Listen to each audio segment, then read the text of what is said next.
thousands in attendance and the millions watching around the world. Ladies and gentlemen, let's get ready to rumble! Yeah. What's up? It's our Buckos Malachi Williams in the building. We back. True Media Today, USA Boxing. We are back. We the motherfucking truth over here, man. Let's give us a round of applause. Yeah. It's true. It's true. True. It's true.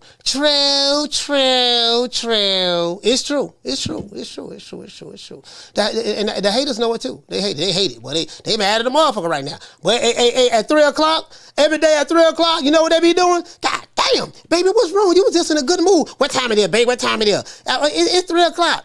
If they're on the West Coast, it'll be 12 o'clock on the West Coast. What time it is, baby? What time it is, baby? What time it is? It's 12 o'clock. Damn, what's wrong? Man, this old hoe ass cunt coochie ass nigga, man, Coach Malachi, this nigga always coming on at the same time. Damn, I was hoping that nigga don't be on no more. He back again. Lord have mercy. Baby, you don't want to go in the room and, do a little something, make love with again? No, I don't want to make no love. I want to sit here and hate. As a matter of fact, baby, wait till the show over with. I'm going to sit right here in front of my keyboard, send him some gun emojis. He going to drop the phone number. When he drop the phone number, I'm going to call him and threaten him. Let him know. We're going to put the magnum to his head. We're going to let him know that. And then when the show over with, then after I calm down, then I'll come in the room with you. But she going to tell him, well, I'm going to be with third leg Tyrone if you don't hurry up and get here. You know what I mean? So, if you want to sit here and hate watch for 3 hours, 2.5 to 3 hours, you know what I mean? You probably want to go get with your girl because she might be kicking it with third leg Tyrone because you want to sit here and hate. But let's get everybody that's in the chat a round of applause.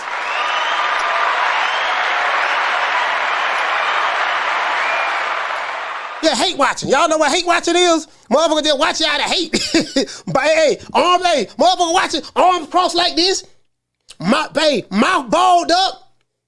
My lips all tight, like, dog, can't stand that old fuck ass nigga. Lord have mercy. Oh, shit, nigga, boy, I swear to God, dog. Damn, why this nigga? I'm talking about, bro, you gonna get a muscle spasm, bro. Tighten up, bro. It's okay. It's all right.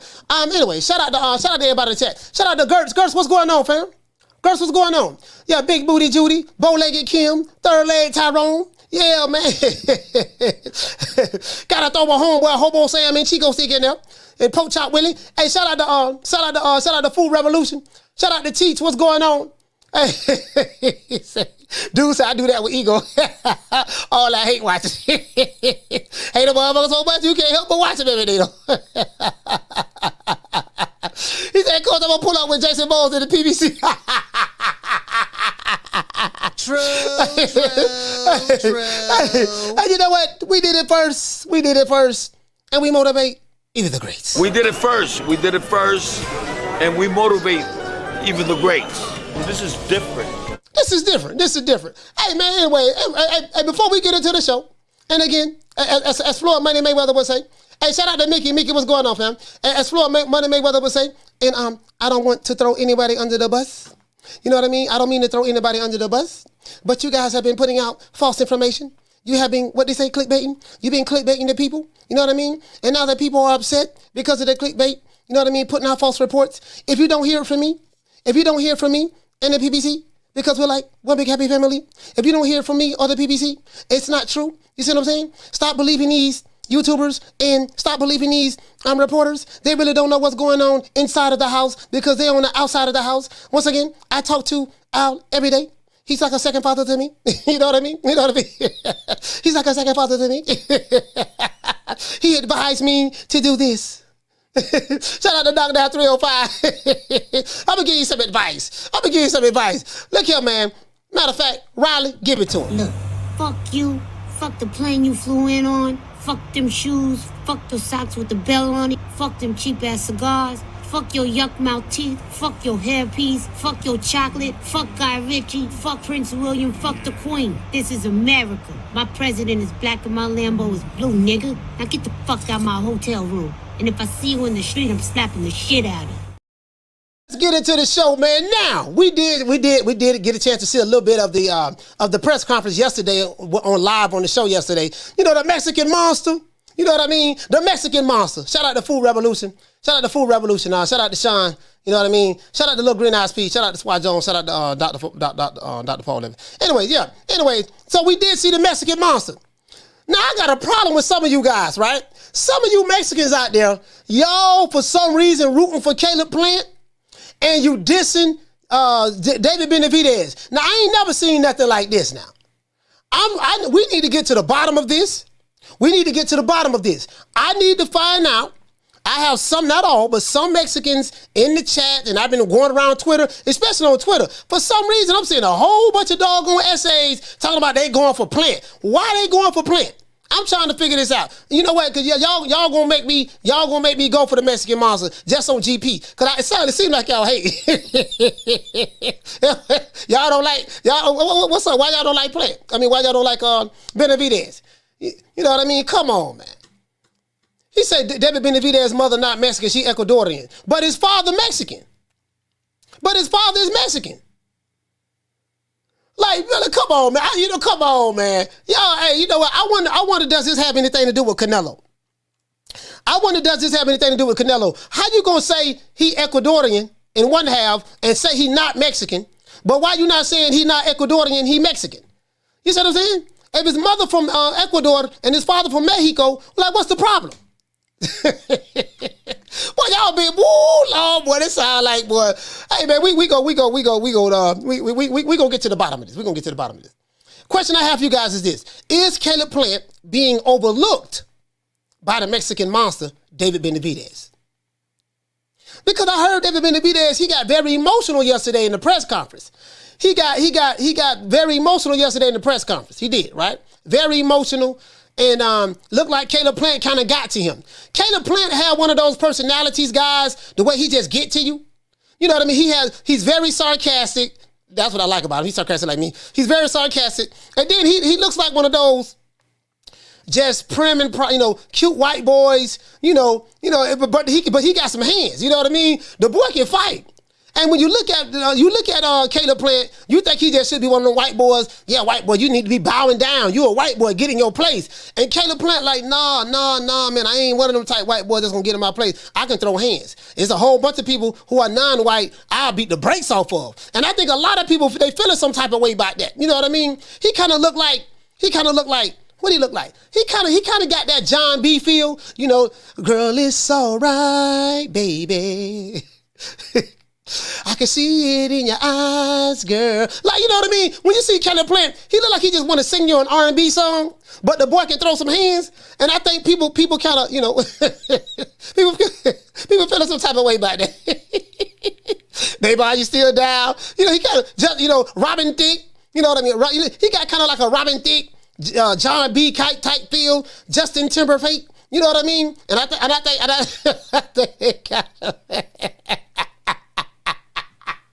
motherfucker mad at the motherfucker. The Mexican Monster, that ain't hot, boy. Anyway, we got Amanda Serrano and Alicia Baumgardner. They fighting for Undisputed tomorrow. Amanda Serrano and Alicia Baumgardner is fighting for Undisputed tomorrow. Believe that, man. And you know what? I like seeing that. True. After watching the press conference yesterday, guys, it does appear to me that David Benavidez, better known as the Mexican Monster, that the Mexicans don't want to claim anymore. Well, I ain't gonna say the Mexicans don't want to claim, but some of you guys on your Twitter, I've been watching y'all on Twitter now. I got the receipts. I had the receipts. I'm pulling the receipts up, and I'm gonna show y'all. Some of y'all need to cut it out. You know what I mean? Some of y'all need to cut it out. But after watching the press conference yesterday, it does seem like that David Benavidez is kind of upset. You know what I mean? And he kind of looking past this dude. He like, I'm putting this dude to sleep. I don't give a damn what nobody say. Whole lot of mo. Y'all see I got the whole lot of mo on, right? I got the whole lot of mo on. Whole lot of mo. Whole lot of mo. Whole lot of mo, by boy. Whole lot of mo. You know what I mean? Get back here. Remember when Clubber Lane was fighting Rocky Balboa, and he had him in the corner just wailing on him, throwing them bolos, he hitting him, and then Balboa, he hit Balboa, and he hit Balboa with a hard right, and Balboa stumbled to his right, which is Clubber Lane's left, and Clubber Lane caught him with the left arm. He said, get back here, threw him back in the corner, and went to wailing on him some more. Yeah, that's what I think Caleb Plant, he has that. You know what I mean? Not Caleb Plant, but David Benavidez, he looked like he was 30 hot, boy. He was hot, boy. Like I ain't never seen him that mad before. I ain't never seen him that mad. I ain't gonna lie, bro. He had the cornrows and everything. I'm like, but this motherfucker, man, he mad at the motherfucker. You see what I'm saying? But anyway, Caleb Plant seemed to really get under the skin of Team Benavidez at the press conference. He seemed like he got under their skin. Remember, he got under Canelo's skin. Y'all remember when Caleb Plant slapped Canelo?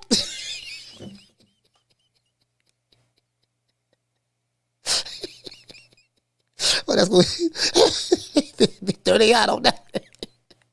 Do y'all remember when Caleb Plant slapped the taste out of Canelo?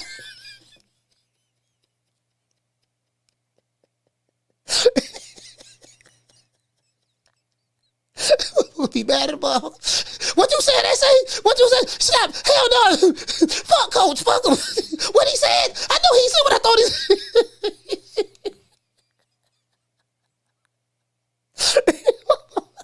Canelo fan gonna be mad at the motherfucker, boy. They're gonna be pulling up. They're gonna be pulling up today.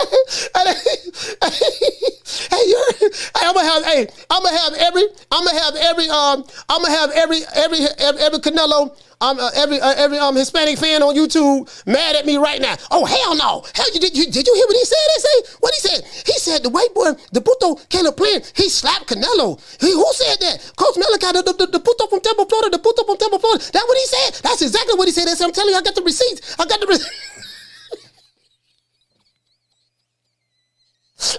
Are you mad at the mom? Are you mad at the mom?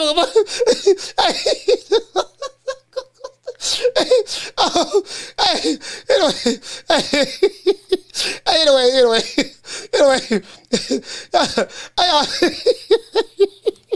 I mean, just the thought of it. I mean, just a thought. Just a thought. You know what I mean? So, boy, goddamn, boy, I'm gonna be getting all kind of threats now, boy. I'm scared. Hey, I'm scared to drop the phone lines. I'm scared to drop the phone number. You know what I mean? Shit, I'm scared to drop the number down. I don't know, dog. Goddamn, boy, them got now. Ooh, Lord, damn, boy, shit, boy, they ain't gonna be playing today, boy. No, I'm gonna drop the phone line. Hey. But Caleb Plant did seem kind of calm in the press conference, guys. He did seem kind of calm in the press conference. But I'm not going to lie. Caleb Plant did seem like he was kind of scared, though. It looked like his eyes was kind of teary-eyed a little bit. I'm just being honest with you now. It looked like he was kind of, you know what I mean? He was calm, but maybe his eyes just water up like that. Because he didn't look like that. And he didn't look like that when he fought Canelo. When he was when Caleb Plant fought Canelo, and they was at the press conference, he didn't look like that. He didn't look like that. He didn't look like he was scared and eyes watery. But when he was in front of doggone the Mexican Monster, but it looked like he was kind of, you know what I mean? I'm just saying. I just noticed a little observation. I got the super chats. I'm gonna get to the super chats. Give me a minute. When Plant was face to face with Canelo's guys, again, his energy was really different. His energy was different than it was at the press conference yesterday with the Mexican Monster, David Benavidez. Now, Benavidez even said that he was knocking. He said, "I'm gonna knock Caleb Plant out within 6 rounds." You know what I mean? Now, Canelo Alvarez even picked. I saw an interview. You know what I mean? Alicia back did an interview. Canelo Alvarez even picked David Benavidez to beat Caleb Sweethands Plant. Now, who am I to argue with Canelo? Who am I to argue with Canelo? Canelo say the Mexican Monster could go win. Who am I to go against Canelo?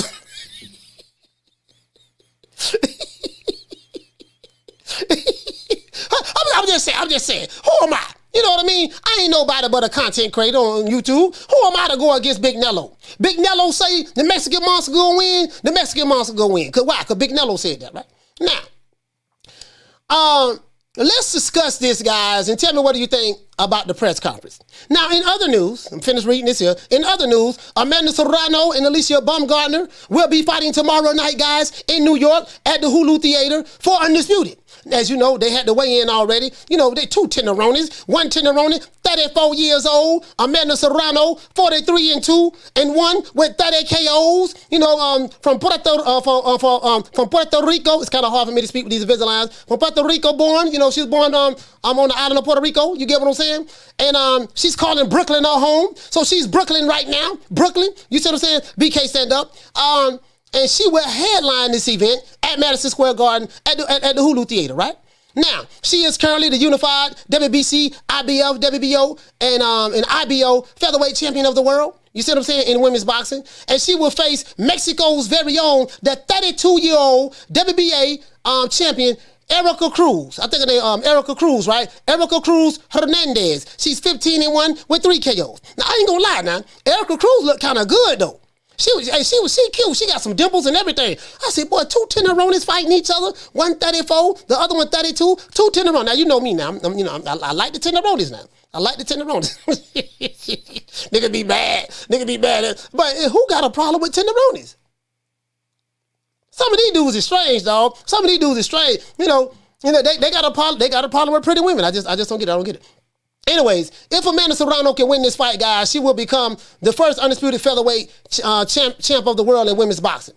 On the undercard of that, though, Alicia Baumgardner, and it's a whole lot of men. Oh, that's all tenderoni right there. That's a whole lot of tenderoni. Alicia Baumgardner. Alicia Baumgardner, who is currently the unified junior lightweight champion of the world, will defend her WBC, IBF, IBO, and WBO titles against France's very own, what's her name?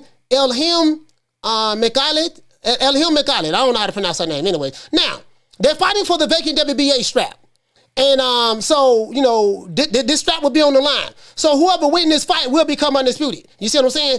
And will be the undisputed lightweight champion of the world. And this is something that I'm betting on Alicia Baumgardner. I don't think that other girl got a snowball chance in hell of being Alicia. I'm just being honest with you guys. Now, I want to tell you guys something. There are currently 7 fighters who are undisputed champions at the moment in boxing. Currently 7, right? There was 8. Devin the Dream Haney. He is the undisputed lightweight champion of the world in boxing right now for men, as you guys know. Saul Canelo Alvarez, he is the undisputed super middleweight champion of the world at 168. Jamel Charlo, he is currently the undisputed junior middleweight champion of the world at 154. Franchon Cruz, she's currently the undisputed super middleweight champ at 168 for the women. Clarissa Shields, she is currently the undisputed middleweight champ of the world in the women's for 160 pounds. And we have Chantel Cameron. She is currently the undisputed lightweight champion of the world at 140 for women. You get what I'm saying? Oh, and we can't forget, I think Chantel Cameron, she's the middleweight. She's the undisputed middleweight champion at 140. Is that middleweight? I think that's junior middleweight. She's the junior middleweight. Chantel Cameron is the undisputed junior. Is that junior lightweight? I think that's junior lightweight. And Katie Taylor, she's the undisputed lightweight champion of the world. Some of that sort. You know what I mean? I'm getting confused, but all these women I just named undisputed. Now, Inoue was undisputed, but he dropped his belts and he moved up. Jessica McCaskill was undisputed, but she recently got one of her belts stripped from her. You know what I mean? Jessica McCaskill has recently lost her status as undisputed welterweight champion in women's boxing, right? You know what I mean? When the IBF decided to strip her of her IBF strap. The reason why is because, according to the IBF, a champion is allowed to fight above their weight limit, but not below the weight limit. So by Jessica moving down to fight Chantel Cameron in November of 2022, she lost her undisputed status when the IBF decided to take her belt because she went down. Now that's dumb to me. That's very dumb to me. But the question I have is this: what do you guys think about the Benavidez plant press conference? Do you feel that the Mexican Monster is overlooking Caleb Sweethand's plants? Also, guys, we got to give you, we're going to do a poll. Give me your predictions on who you think is going to win tomorrow between Serrano and Erica Cruz and Alicia Baumgardner and Elhim. I don't know how to pronounce her last name. Now let's get to the super chats. Let's get to the super chats. I think we had 4. 3. I think we have 4. Thought we had 4. Do we have 3 super chats or 4? Let me see. Let me get to this membership right quick. Shout out to Swift718. Hey, okay. Swift718, man, for 7 months being a member. Salute to you, fam. He said Brooklyn in the house. Much love from BK, coach. Yes, I appreciate that. I just want to make sure I got all the. Okay, I'm finna get to the super chats right now. Y'all bear with me. Get to the super chats right now. Then I'm going to talk to the people in the chat. Because we do it for the people, by the people, of the people. Because we come from the people, we love the people love us. And when the people love us, we love the people. Whatever the people want us to do, we do what the people tell us to do. Because the people wants to be represented, and we have to represent the people very well. If you don't represent the people, don't love the people, don't do for the people, then the people won't represent you, won't do for you, and they won't help you. But if you do for the people, love the people, work for the people, do the things that the people want you to do, then the people will turn around and reciprocate everything that you just done to them. Okay? Now, shout out to Ride on the Storm. Hey, okay. We're dropping that quarter of a bam dub on your boy. Hey, Leroy! Super chat received. Playtime's over, boy. He said Mexican don't support Benavidez. If they did, there would have been thousands in attendance to watch the press conference. All I want is a good fight. Yeah, that's crazy, man. That's crazy. I don't get that. I don't get that. You know what I mean? I might have to turn a Mexican for a day on the root for Benavidez. Hey, shout out to Swift 718. Hey, okay. We're dropping that quarter of a bam dub on your boy. Hey, Leroy. Super chat received. Playtime's over, boy. Oh, look at Drew. Drew, I see your chat. Drew, I see your super chat. Drew, you been hating. Drew over there hating. Hey, that was Drew. Drew, you can't. Drew, you know what, Drew? I'm starting to think that you the Mexican Monster's biggest hater. I'm starting. Hey, shout out to my dog, Drew. Shout out to Swift. What'd you say? He said they're going with playing over Benavidez because they're part of Canelo's protection agency.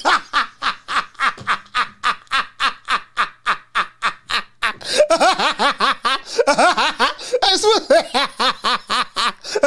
Swift say they're part of the Canelo's protection agency. They should be paid bodyguards because they ain't fight fans. Oh, that's what it is. Oh, wait. Hey, hold on, Swift. Hey, let me circle back. Let me circle back on you. Swift.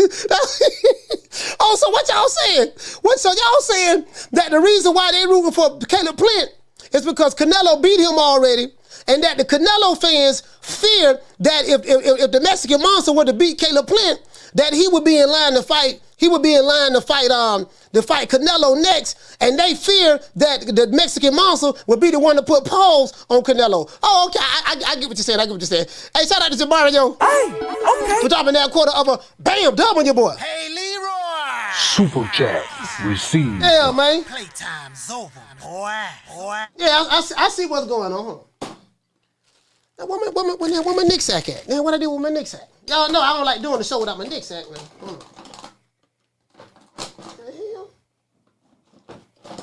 Any one of you haters came over here and took my Nick sack? I know I ain't smoking. Any one of you haters came over here and took my Nick sack? Hey, you know what? I just seen the goddamn. Anyways, I think one of y'all haters came over here and took my Nick sack without me knowing. You know what I mean? Anyway, Cookie, how you let somebody come in the house and get the Nick sack?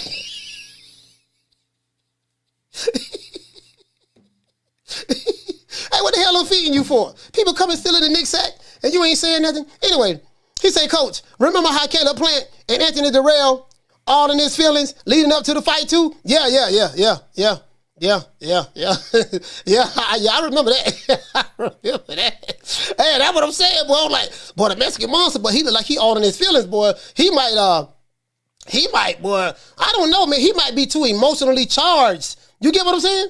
He might be too emotionally charged, man. And y'all get what I'm saying, though? Hey, shout out to Drew. Hey, okay. For dropping that quarter of a bam dub on your boy. Hey, Leroy. Super chat received.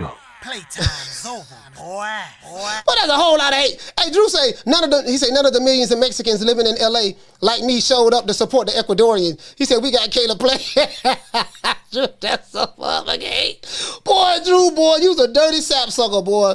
Boy, you's a dirty sapsucker. Man, oh man, Drew, man. I mean, Drew, I'm disappointed in you, man. I'm really you of all people. I expected more out of you. Hey, hey, we gotta do better as a people.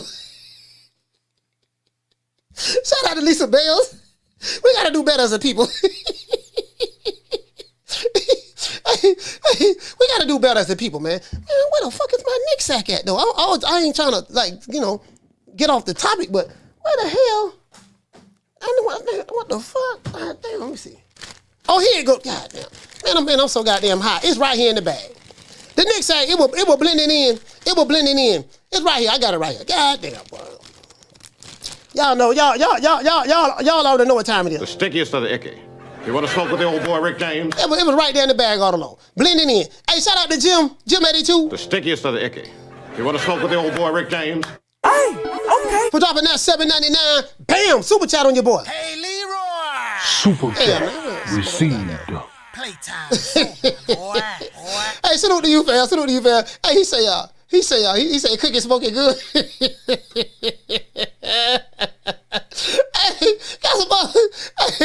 Hey, you all know what time it is. Hey, what's up with all that? Hey, let me drop the phone line. We got 281. Yeah, let me drop the phone line. Hey, let's get the lights up. Let me drop the phone lines, man. Come on, man. Yeah, because this ain't making no damn sense. We need to get to the bottom of this. We need to get to the bottom of this Mexican Monster hate. Hey, shout out to Alf. Hey, okay. For dropping that $2 bam super chat on your boy. Hey, Leroy! Super chat received. Playtime's over, boy. Hey, he say, what'd he say? He say, coach. He say, coach, can you give a shout out to Plant? Can I give a shout out to Plant and Mail Mix? Oh, you talking about for Alf? Oh, Alf, huh? Yeah, man, it is what it is, man. It is what it is. It is what it is, man. Shout out to Alf. No problem. I used to love Alf back in the day. You know what I mean? Hey, here you go. Shout out to Schoolo. Schoolo, what did he say? He said, that's why Cookie ain't barking. She high. I found it. Hey, Schoolo, I found it. I got it right here. My trusted Nick Sack. You know what I mean? I don't believe in making another promoter rich. You know, maybe other promotions in the BBC. We're like one big happy family. You know what I mean? Never leave home without it. Your trusted Nick Sack. Hey, you know what? He said that's the OG camouflage. Hey, shout out to JHG. Hey, okay. He said that's the OG camouflage. Man, it was right there in the bag, dog. The Nick Sack looking directly in my face. I couldn't even see it. It blended right in with the rest of the herbs and spices. It blended right in. The Nick Sack blended right in with the rest of the herbs and spices. I didn't even see it. Down from the bar, there's a platform stage. People pimping, sharp as razor blades. And we going live for the fight part of tomorrow night. We going live for the Tenderonis. Boy, look here, boy, I would not miss this for anything in the world. They fighting in Nuevo York. And boy, we ain't not gonna miss this here, boy. But now, what do you guys think about popping a lot of smoke? James, what's going on, baby? Well, I hope you popping a lot of smoke, too. Hey, hold on now. Let's get to the bottom of this, man. All this Mexican Monster hate, man, got to stop. We the Charlo twins. We known for calling everybody out. Please call these people out. Listen, the whole world's looking at you. Call these people out, What's please. up? It's the Jamal the Hitman Charlo. Let's get it. Who want it?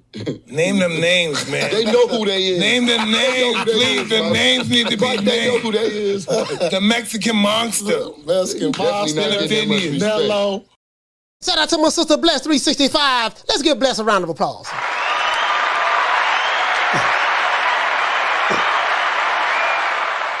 As a matter of fact, let's give Lisa Bells, Lil Green Eyes Plea, and all the Tenderonis that's in the chat a round of applause.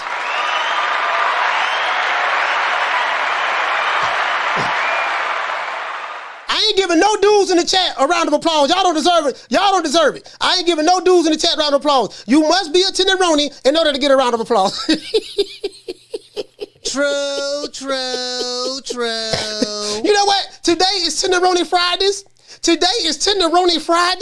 You know what I mean? And we got a special PSA message for all the Tenderonis. This is Tenderoni Fridays, man. And I just want to let you know. I want to let the Tenderonis know now. Be on the tube. That's right. We got to let the Tenderonis know now. This is Tenderoni Fridays. This is what it's going to be. And by the way, ladies, and I'm telling you the God's honest truth. By the way, ladies, I'm telling you the God's honest truth. By the way, ladies, I'm telling you the God's honest truth. I had a dream. And spirit confirmed to me in the dream that I'm supposed to have 2 wives. And since it came to me in my dream, it is official and it is authentic. It was approved by the heavens. They will not be the same complexion because I don't want to be accused of being a light-skinned supremacist or a dark-skinned supremacist.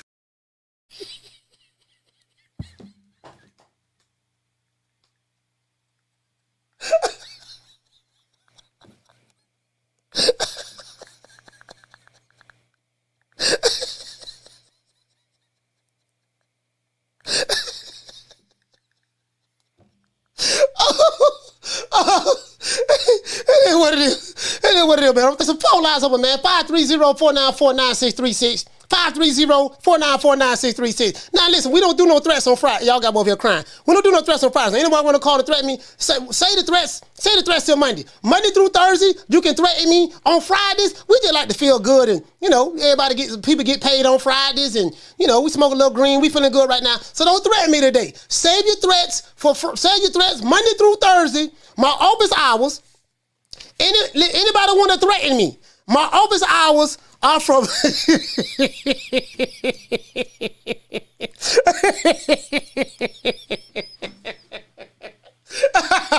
Hey, anybody want to threaten me? My office hours are from 3 o'clock to 5:30 Eastern Standard Time, Monday through Thursday. I will not be receiving or accepting any threats after that time. You see what I'm saying? If it ain't Monday through Thursday, I will not accept any threats. You gotta catch me between those days from 3 o'clock to 5:30 Eastern Standard Time. True. That's how we gonna do that. That's how we gonna do that.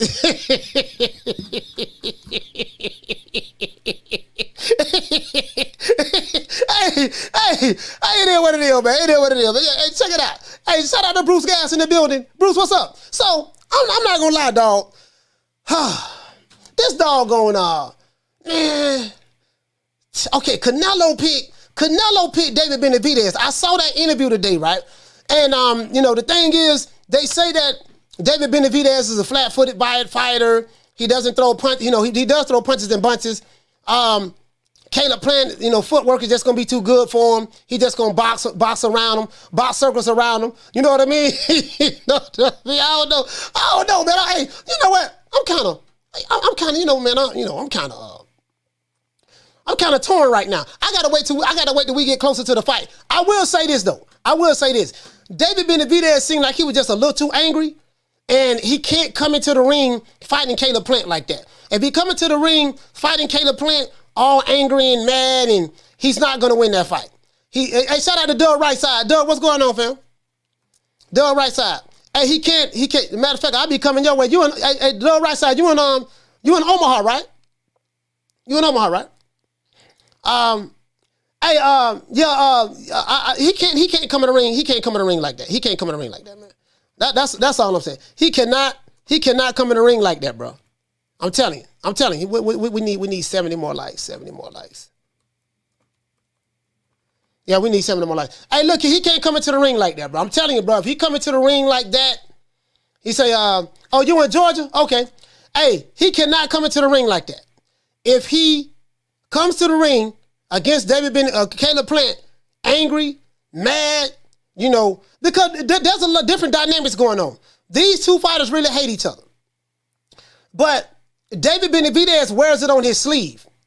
Caleb Plant, he's used to receiving hate. Caleb Plant is the white dude that grew up in the hood, and he had to fight all of the black guys in the hood because the black dudes used to pick on him all the time because he was white. So Caleb Plant is that white boy that got it the hard way. I had white dudes that grew up in the hood with me, and them white dudes had to fight like every day. And then some of them just got really good at fighting, and then they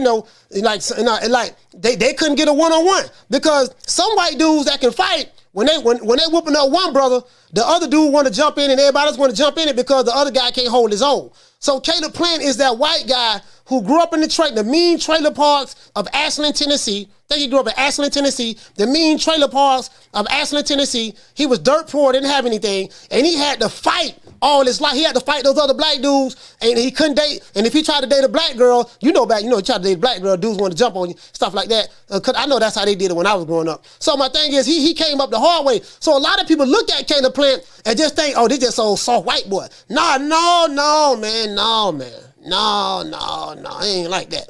And I kind of think that that's how David Benavidez might be looking at him. You know what I mean? I think that may be how he might be looking at him. You get what I'm saying? But what I don't understand is this. Let me go over here. This is what I don't understand. I'm trying to figure out, because we need to get to the bottom of this. Drew, I need you to call the show. I need y'all to call the show. I'm trying to figure out, why do we have essays on Twitter rooting for Caleb Plant? Why do we have essays on Twitter rooting for Caleb Plant? Y'all don't want to recognize the Mexican Monster. And I'm trying to figure out why. Like, what is it that he did? What is it that he did? What is it that he did that made the Mexican Americans turn against him? You see what I'm saying? You know, so that's what I'm trying to figure out. That's what I'm now. Canelo is rooting for. As a matter of fact, I'm gonna pull it up right now. I'm gonna pull it up right now. Cause I know some of y'all might be Canelo fans. So will you change your mind? Will you change your mind if you hear a video? If you hear Canelo picking let me see. Hold on. I'm finna put it up right now. Ellie sat back, got this interview today. Shit, let me see. Ellie sat me view it all. Hold on. I got it right here. I have it right here. Bernard Hopkins is picking Caleb Plant. I'm gonna find it right here. Hold on, guys. Got a call in there. Yeah, man, we need to get to the bottom of this. I'm doing some investigation right now. I'll call it. What's your name? Where you calling from? What's up, Coach? It's Drew. Hey, hey, Drew, what's up, man? What's happening? Man, talk to me, man. Why y'all hating on the Mexican Monster, man? Because he don't be moving like a Mexican, Coach. He over there on the PBC fighting once a year. Mexicans don't move like that. They don't do that. The only Mexican fighter that ever got love wearing cornrows was Antonio Margarito. I understand, man. No, I mean, Coach, you in LA, Coach, he's in LA, Coach. If that was Jaime Munguia, if that was Zurdo Ramirez, Oscar Valdez, Canelo, they would have showed up. That lets you know, like, we need to see more from him. Like, bro, just because you beat Caleb Plant don't mean you ain't got to go beat David Morrell. Clean up that whole side of the street the way Canelo cleaned up 168. Yeah. So. You know what I'm saying? So, well, he's from. Now, I think David Benavidez. He lives in Phoenix, right? In Arizona. He in Phoenix, yeah. And it's a combination of that, Coach. You do what you're supposed to do. Like that's why we kind of gave up on Andy. Okay, yeah, you won the belt, but then you partied away and you fucked it off. So, like, nah, man. Just because you got one big win, and the only fighter that we like that balloons up in weight and does poke is Chavez Jr. We only support one. Yeah. Hey, you got me want to go for the Mexican Monster just on the strength of that, man. I kind of like the name too. Coach, you know the street. You know the streets. Just the way the LDBC boys make Caleb an honorary brother. Yeah, they made a Caleb Plant's he an honorary Vato Loco this fight. Los Vatos Locos. Caleb, one of them honorary Vato, like from the white boy in Blood In, Blood Out, Miklo. You know, he a Wood right now. So he. Hey, man. Hey. No, but Coach, really though, Coach, the winner, because we know Canelo, he's gonna fight John Ryder and he's gonna fight Bivol. Yeah. What's David gonna do if David wins? Ain't no reason why he shouldn't run through either David Morrell, Demetrius Andrade, or Charlo. One of those three. Yeah. He should have 2 fights this year. Yeah, Coach. If he wait around and fight a bum after this, like it's going to be even worse for him. Because then he's talking slick now, saying that he can beat Bivol. Like, go up there, bro. What's happening, Vato? He's not showing Coach. He's not being Mexican, Coach. He's not showing he has huevos. Hey man, come on, man. All right, Drew. All right, I'm gonna look into it. All right, Coach. Hey, shout out to Drew, man. Shout out to Drew. Drew say he ain't moving like a real Mexican. Hey, Drew say, no, man, he ain't moving like a real Mexican, man. I'm trying to tell you, man. I know Mexican. I'm Mexican myself. He ain't moving like one of us, man. He moving more like he from Ecuador. And say we don't move like that. We don't move like that. Hey, shout out to my sister Bless. Hey, okay. For dropping that quarter of a bam dub on your boy. Hey, Leroy. Super chat received. Playtime's over, boy. Hey, Bless say Canelo got the Mexicans on lock. I'm gonna roll with the Mexican Monster. You know what, man? Man, I'm just saying, dog. You know what? I just don't think it's fair. I just don't think. You know what I mean? I just don't think it's fair, man. Hey, call it what's your name? Where you calling from? Hey, Steve. Hey, Fee, what's going on, sis? Hey, yeah, I feel sorry for Caleb Plant. You know why? Because even the pappy don't like him. I mean, the pappy, as soon as the person started calling him all kind of B words and, oh my word, and then I seen on ES News that they was over there fighting during one of his little, training sessions, the brother and all of that. I mean, they really hate Caleb, and the reason why is Benavidez, he want to say it, but he knows he can't say it. He was saying, he was like, I don't like him, man. I just don't like him because, he think he want to say he think he a nigga. He think, you know what I'm saying? Yeah. That's why I really don't like him, because he think he a nigga, but he couldn't say it. He kept saying, because he think he like that and he's not, man. I know one who's like that. I can look at him and tell he's a P word. They just really hate that about him. You know what I'm saying? They feel like he's not being true to who he truly is, right? So, I mean, at Caleb Plant, like I said, he did look scared to me. He did. Yeah, he did look scared. Scared vibes. I don't care what nobody. That man looked this scared is all outdoors. But you know what? Caleb Plant don't have to worry, because if Benavidez come in there with all that aggression and hype like that, he gonna fumble the bag. You know what I'm saying? He's gonna fumble the bag. Sweet, what is it? Caleb Sweet Hands Willie Plant, gonna get in there and just box his ass around, jab his ass around that ring. You know what I'm saying? He's gonna really use his brain, because Benavidez gonna be so far with hate if he don't get it together. You know what I'm saying? Also, I feel like Mexicans don't like Benavidez because they not gonna never admit it, but he's not full blown Mexican. You know No. They said it. They say he's not, because he's not full blown Mexican, but. Yeah, but that's what you never hear him say it. Like Drew called up there, I love Drew, but he wouldn't say it. And I appreciate Drew said it. Drew said it. No, he said it. Yeah, he said it. Yeah, he said it. He ain't really Mexican. Drew said it. Drew said it all the time. He ain't saying it direct though. No. No, he said it on Twitter. You know what I mean? They don't. He said it. Okay, I didn't see it on Twitter.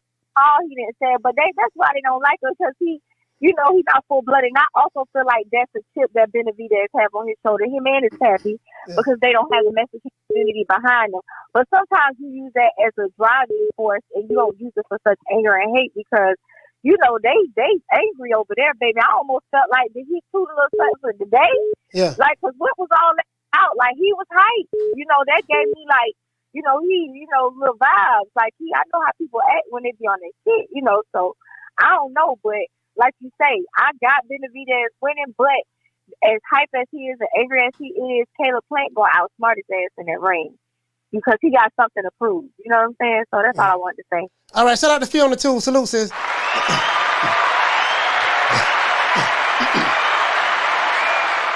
Shout out to Ricky Ricardo. Hey, okay. Dropping that quarter of a bam dub on your boy. Hey, I gotta do a poll. Super chat received. I gotta do the poll. I'm glad you said that. Boy. Yeah, so what you say? You say salute, coach. Serrano by KO, Baumgardner by difficult decision. Benavidez can't sleep on the white chocolate 50-50 fight. Benavidez needs a dramatic win. I think, he's when you're fighting on that level, I think highly of Caleb Plant. You know what I mean? We're gonna find out what Benavidez is made of. I think on that level, you know what I mean? That's a big, as long as he get the victory, or whoever get the victory, I think, that's all they care about. Carla, what's your name? Where you calling from? Martin from Oakland. Martin from Oakland, talk to me. Yeah, so I'm going to break down the whole Mexican thing. So when it comes to boxing, and you know this as well as I do, when, Oscar de la Hoya won the Olympics for the U.S. and fought Oscar, all the diehard Mexicans were riding with, Chavez. They weren't fucking with De La Hoya. Yep. Because, their whole thing is traditional Mexican, legendary fighter. You got this guy that represented America instead of representing Mexico. So he had to deal with that hate for the longest. Mm-hmm. Canelo, he fought Floyd, 9-10 years ago? And so, he's been a superstar ever. Somewhat. Yeah, he's been a superstar ever since. So he got that 10-year run on Benavidez. Because Benavidez, two-time champ, but at the same time, let's keep it real.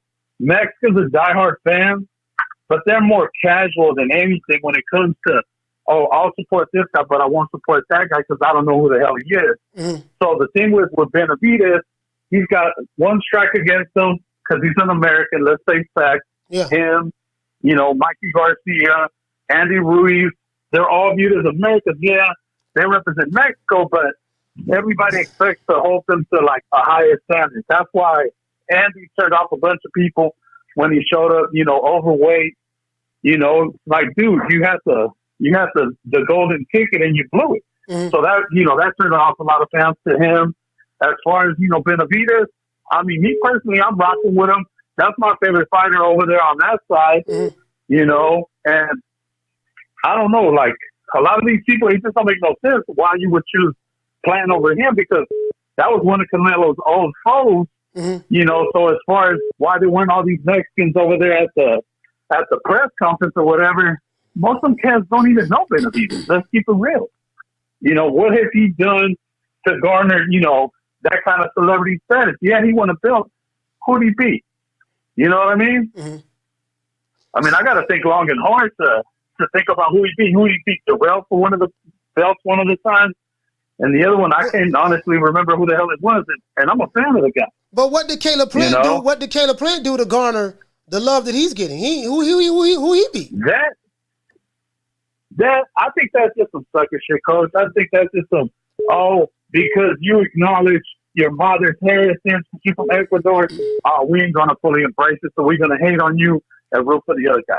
Which to me is some corny ass shit, because you got a lot of fighters, biracial or, got parents from, different nationalities. We got other calls calling in. Hey, but, hey, Mark. I'm sure, Coach. Thank you for calling, fam. Salute. Hey, get the super chats out the way. Shout out to Drew. Hey, okay. He said Munguia versus Benavidez winner. He said winner gets Mexican support. Okay, all right. Well, Mikey Garcia got a lot of support from the Mexican fan base. Shit, they didn't. Mikey Garcia ain't born in Mexico, but I guess he's American. He was born right here in America. So I don't know, man. Y'all got me kind of confused. Shout out to Angel Perez. Hey, okay. For dropping that quarter of a bam dub on your boy. Hey, Leroy.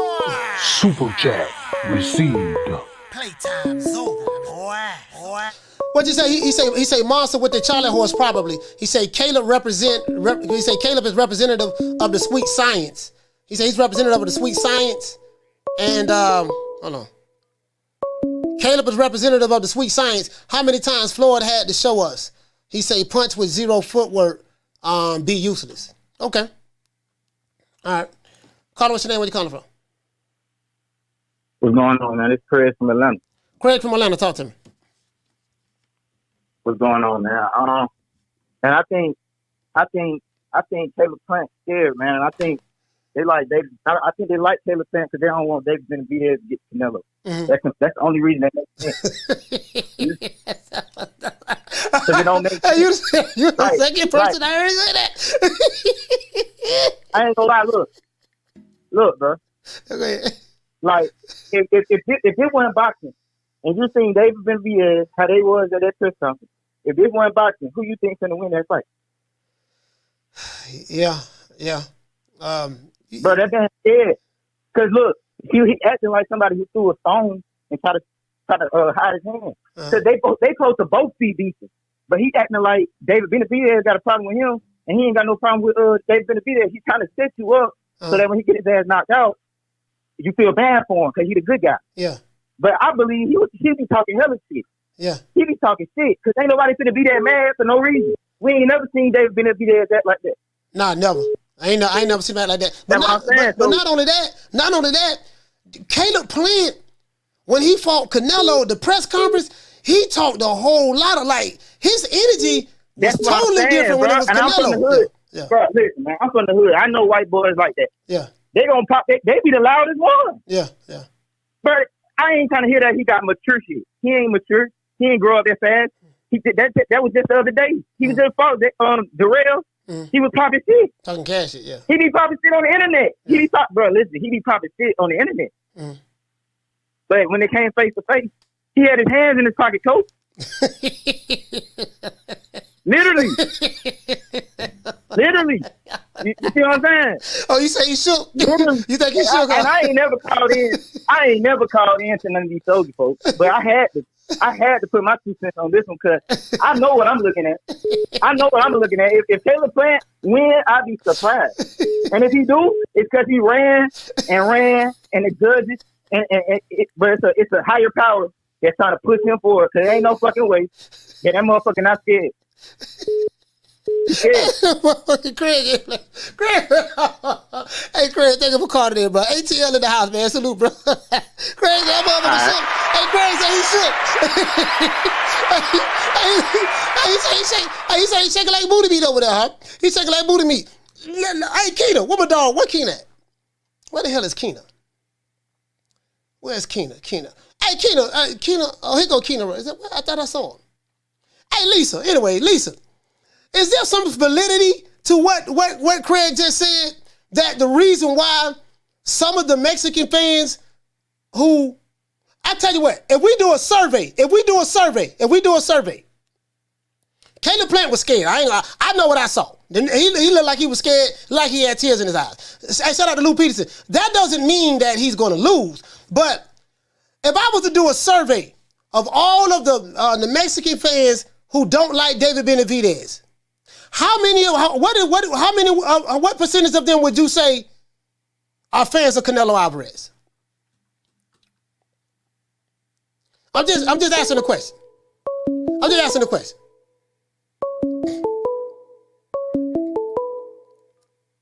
Hold on, guys. Sure. Carter, what's your name? Where you calling from? What's up, Coach? It's Country, man. Man, Country, talk to me, fam. Hey, man, you know what? Check it out, dude. A couple things. One, a lot of it has to do with the culture. With Benavidez, if he's not considered part of the Mexican culture, which a lot of times the Mexicans from Mexico don't consider the Mexicans here in America part of the culture. There's just that divide. There's always been that way. I don't know why, but there just is. Conventional wisdom says that Benavidez is going to win this fight, right? But here's the thing: Benavidez, one, has been inactive. Two, Caleb in the press conference struck a nerve and got him in his feelings and got him pissed off. He did. Yeah, he did. Now, I'd give Caleb the psychological edge right now, but whether that carries over into the fight or not is a whole nother question. But due to the fact that Caleb's been active and he's able to get a little psychological advantage on him, and David's been inactive and he's a little in his emotions, that's what makes it intriguing, and that's why it's going to be a 50-50 fight, and it's going to be hard to say. That's my take.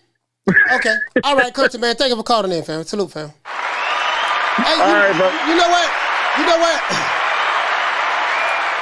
This is the way. This is the thing, right? Mikey Garcia. I don't remember Mikey Garcia getting this kind of flack. You know what I mean? That David Benavidez is getting. I don't remember that. Now, as it relates to Oscar De La Hoya, let's break this down. Now I remember this like it was yesterday. Oscar De La Hoya came out of the Olympics, 1992. I think he was a gold medalist. I was 18 years old. Oscar De La Hoya was looked upon as the golden boy. A lot of the Mexican fan base, they didn't really rock with Oscar like that. But they kind of, Oscar was marketed as more like a white guy, white boy. He was Oscar was the American. He fought in the Olympics for America. He was the golden boy. Oscar had the good looks. You know what I mean? He came out of the Olympics. He was more. They looked at him as, and he spoke like a white guy. And when you hear Oscar speak English, he didn't sound like, you know what I mean? He was Mexican. He was more. I think where Oscar from? East LA. You get what I'm saying? So they didn't accept him like they did. I remember this like it was yesterday. And then when Oscar De La Hoya beat Julio Cesar Chavez, they hated doggone Oscar De La Hoya. I'm talking about all the Mexican fans of Julio Cesar Chavez. They hated De La Hoya, bro. Like I remember that like it was yesterday. Like especially when he beat Chavez. Oh, that was a wrap. When he beat Chavez, that was a wrap. You can forget it. I remember that like it was yesterday. Shout out to Taylor. What's going on, fam? Hey, okay. He said Mexican Monster about to beat John B. He said about to beat John B.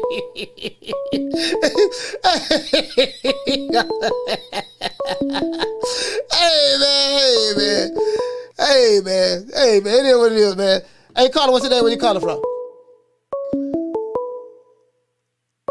Caller, what's your name? Where you calling from? Caller, what's your name? Where you calling from? All right. Caller, call back. Let's see what's going on, man. Hey, shout out to. Oh, yeah, I already got that super chat out of the way. You get what I'm saying? So, I'm gonna tell you what I think. I'm kind of thinking that it's a mixture of both. I think maybe it's shit. David Benavidez. I think you could because you have fans of unknown caller. You have fans of Canelo that probably don't like David Benavidez because they, maybe they feel that he's a bigger threat to Canelo. I mean, I don't know. There's some validity to that, but it might be some other things as well. It could just be because they don't look at him as Mexican. Caller, what's your name? Where you calling from? Yes, sir. I'm from Dallas, Texas. My name is Mo. Mo from Dallas, Texas. Talk to me. Yes, sir. I 100% agree with you. Mexican fan base, they're turning on David Benavidez. They don't want him to win because it goes against his legacy. The more that Caleb Plant wins, the better it is for Canelo. But why is that though?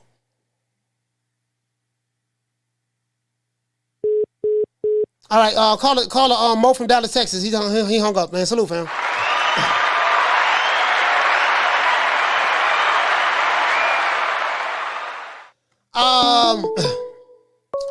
Shout out to Virgil Ortiz. Hey, okay. For dropping that $2. Bam, super chat on your boy. He said, I'm a Canelo fan, and we want the Ecuadorian monster. Okay.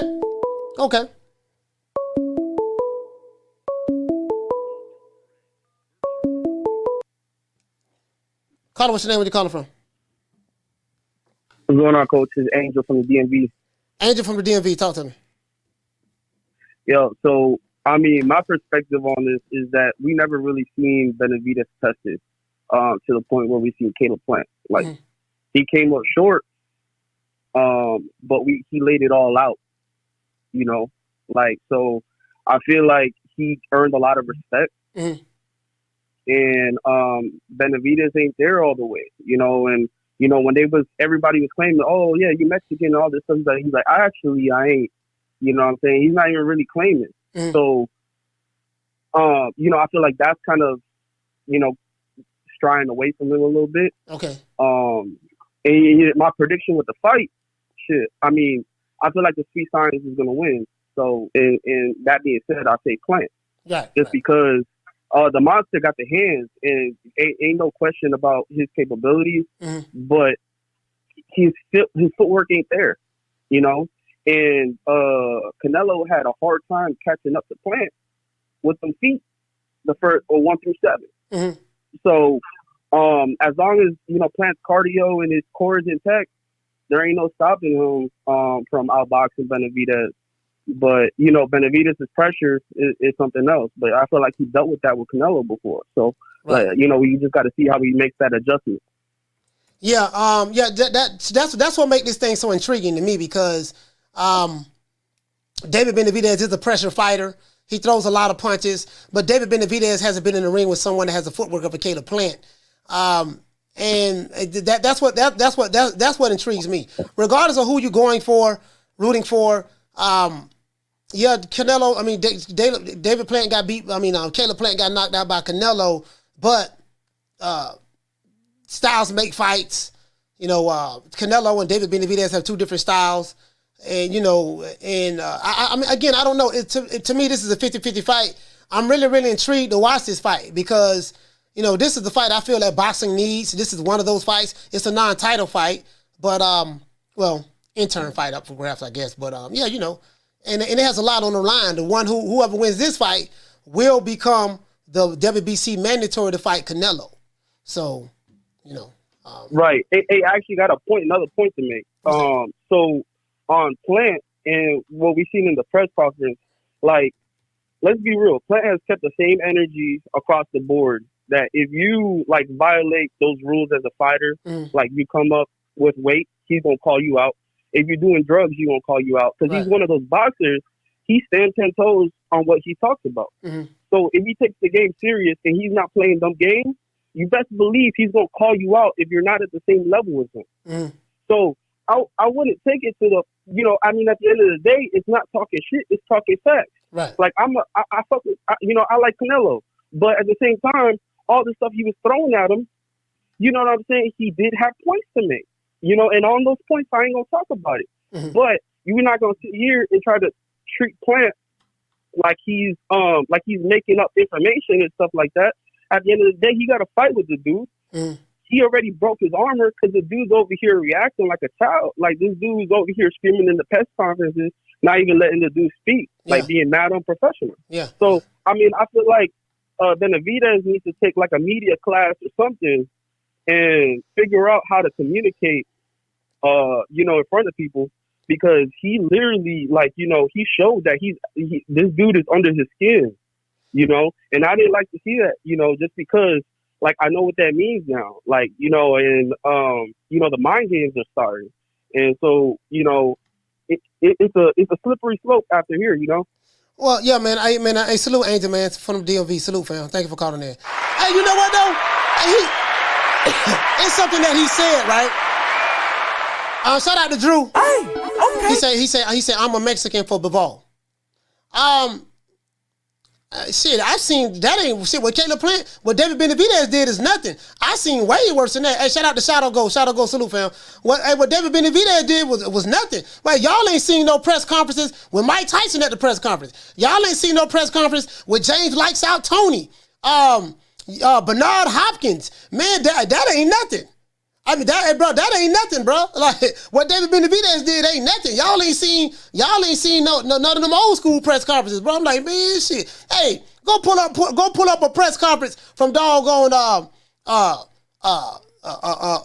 James Lights Out Tony. Nigga, man, James Tony. Hey, shit, you get what I'm saying? Like, man, come on, man. Hey, listen. I like the trash talk. I like the trash talk.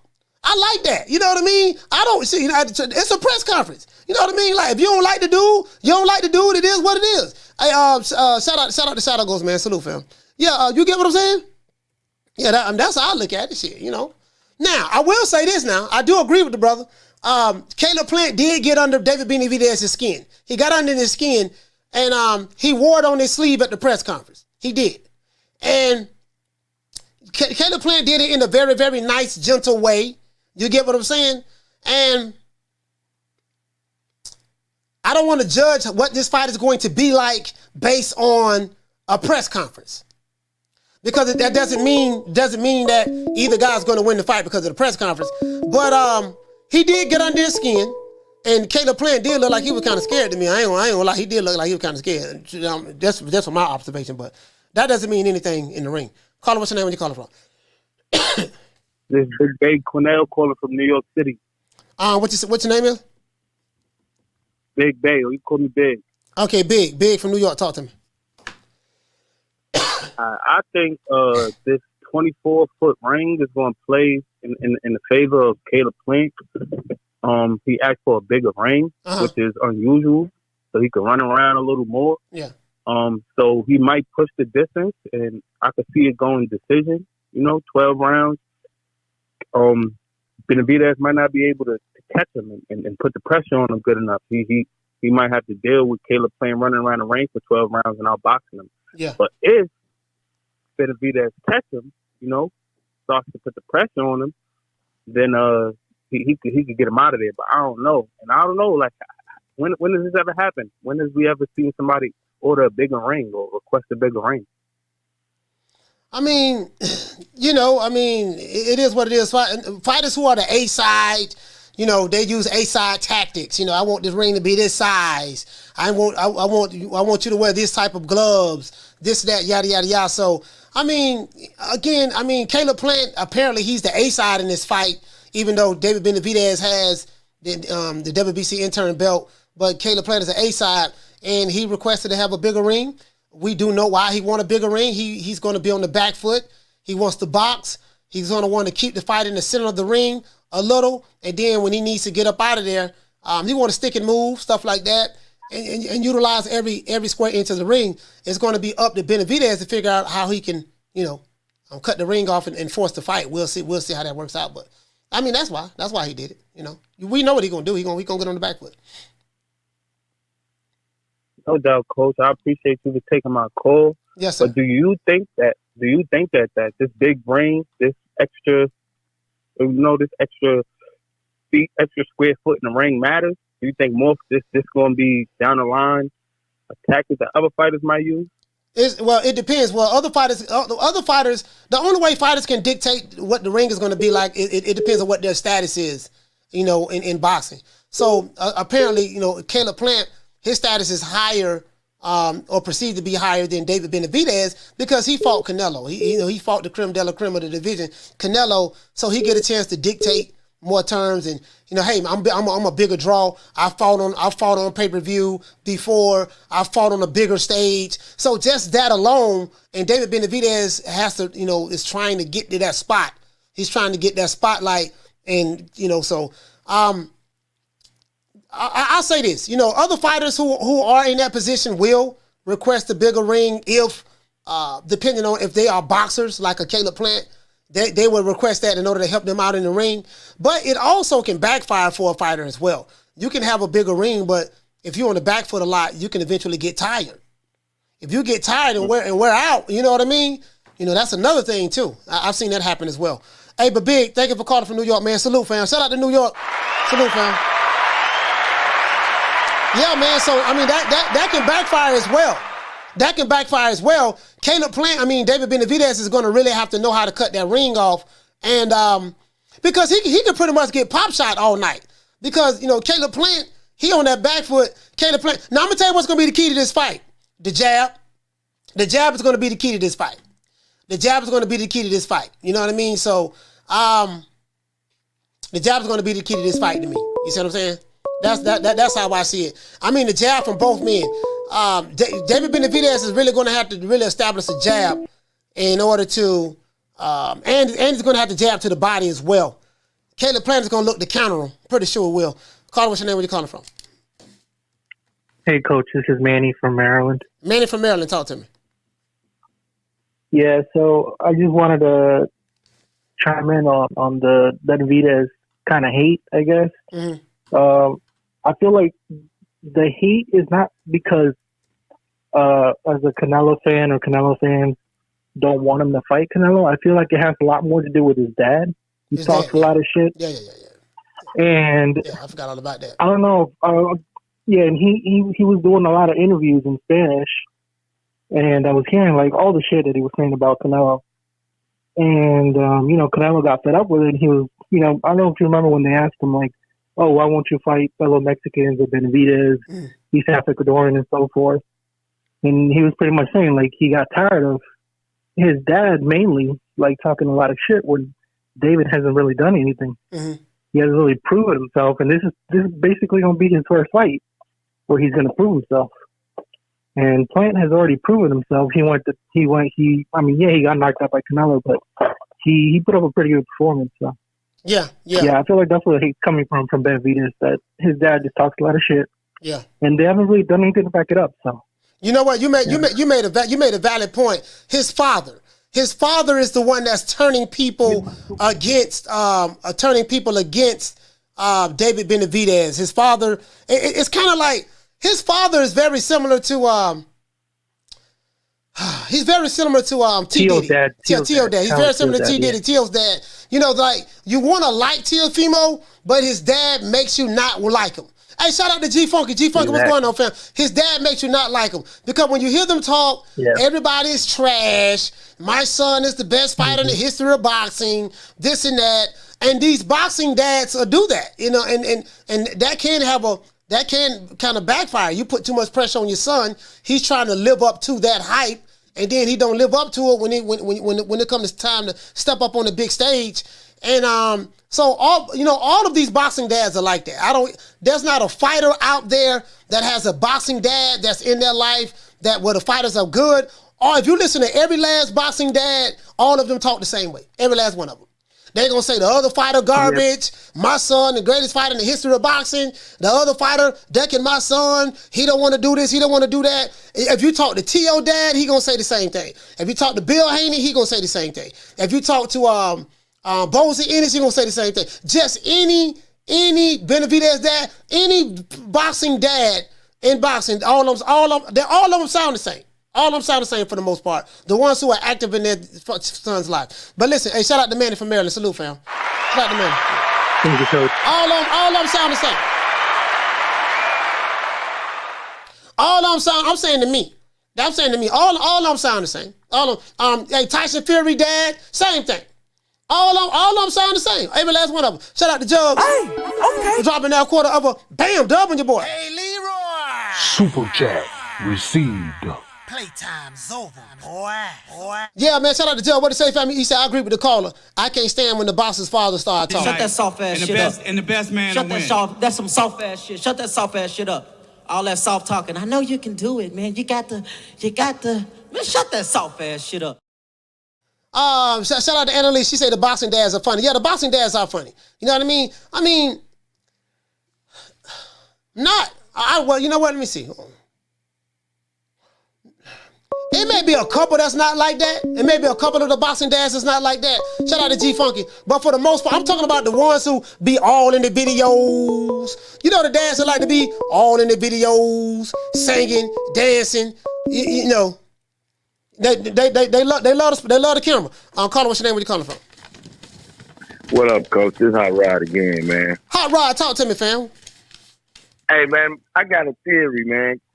It was like 3-4 calls ago, bruh said, when he first called, he said they don't like Benavidez because he is a possible threat to Canelo. And that's the same reason why don't nobody like Crawford, because he's the threat to Earl Spence.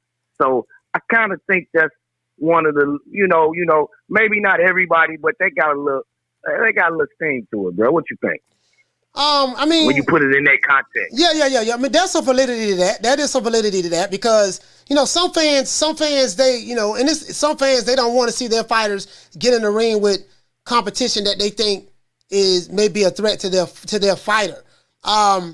Versus, you know, then you got some fans, they want to see their fighter get in the ring with this guy who is perceived to be maybe a threat or just as good as the other fighter, because that's the only way we're going to know who's who. So, yeah, I mean, again, not all of the fans, but that's probably a portion that feels that way. There's a portion that feels, hey, he ain't Mexican, I ain't going to get behind him. He don't rep for me. He don't rep for us like that. There's a portion that may not like him because of his father. I think it's a combination of everything, to be honest with you. Yeah, but it's a 50-50 fight to me. I'm kind of leaning towards the Mexican Monster, but I like both of them. So, that's all I got to say, Coach, man. Keep up the good work. Man, shout out to Hot Rod. Salute, fam. Yeah, man. Y'all salute, man. Y'all stand up, man. Hey, we need 83 more likes. We need 83 more likes. We need 83 more likes, man. We got to get to 300. We're trying to get to 300. We need 83 more likes. And we need like 700 and something more subscribers to get to 20,000. We'll be there. We'll probably be there by the end of the month. We'll be at 20,000 by the end of the month. So up and down. Hey, shout out to Jonathan. Hey, okay. Dropping that quarter of a bam dub on your boy. Hey, Leroy. Super chat received. Playtime's over, boy. What to say, Jonathan? You said David said all of that stuff in the presser and it didn't sound organic. Okay, natural. It sounded like something he heard his brother say and his father say. Okay.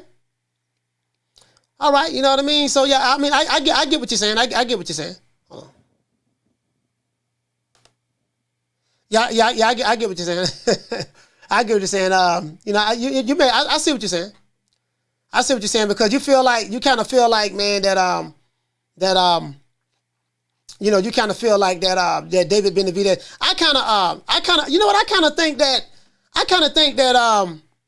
I do kind of think that he kind of got to him a little bit, though, to be honest with you, fam. I think that Caleb Plant got to him. You know, he got to David Benavidez, and I think that Benavidez, man, he can't go into the ring. He can't go into the ring like that, bro. Like, he cannot go into the ring like that. If he was to go into the ring all angry and fired up the way, angry and fired up the way he is now, if he was to go into the ring like that, fam, I think that's gonna be a recipe for disaster.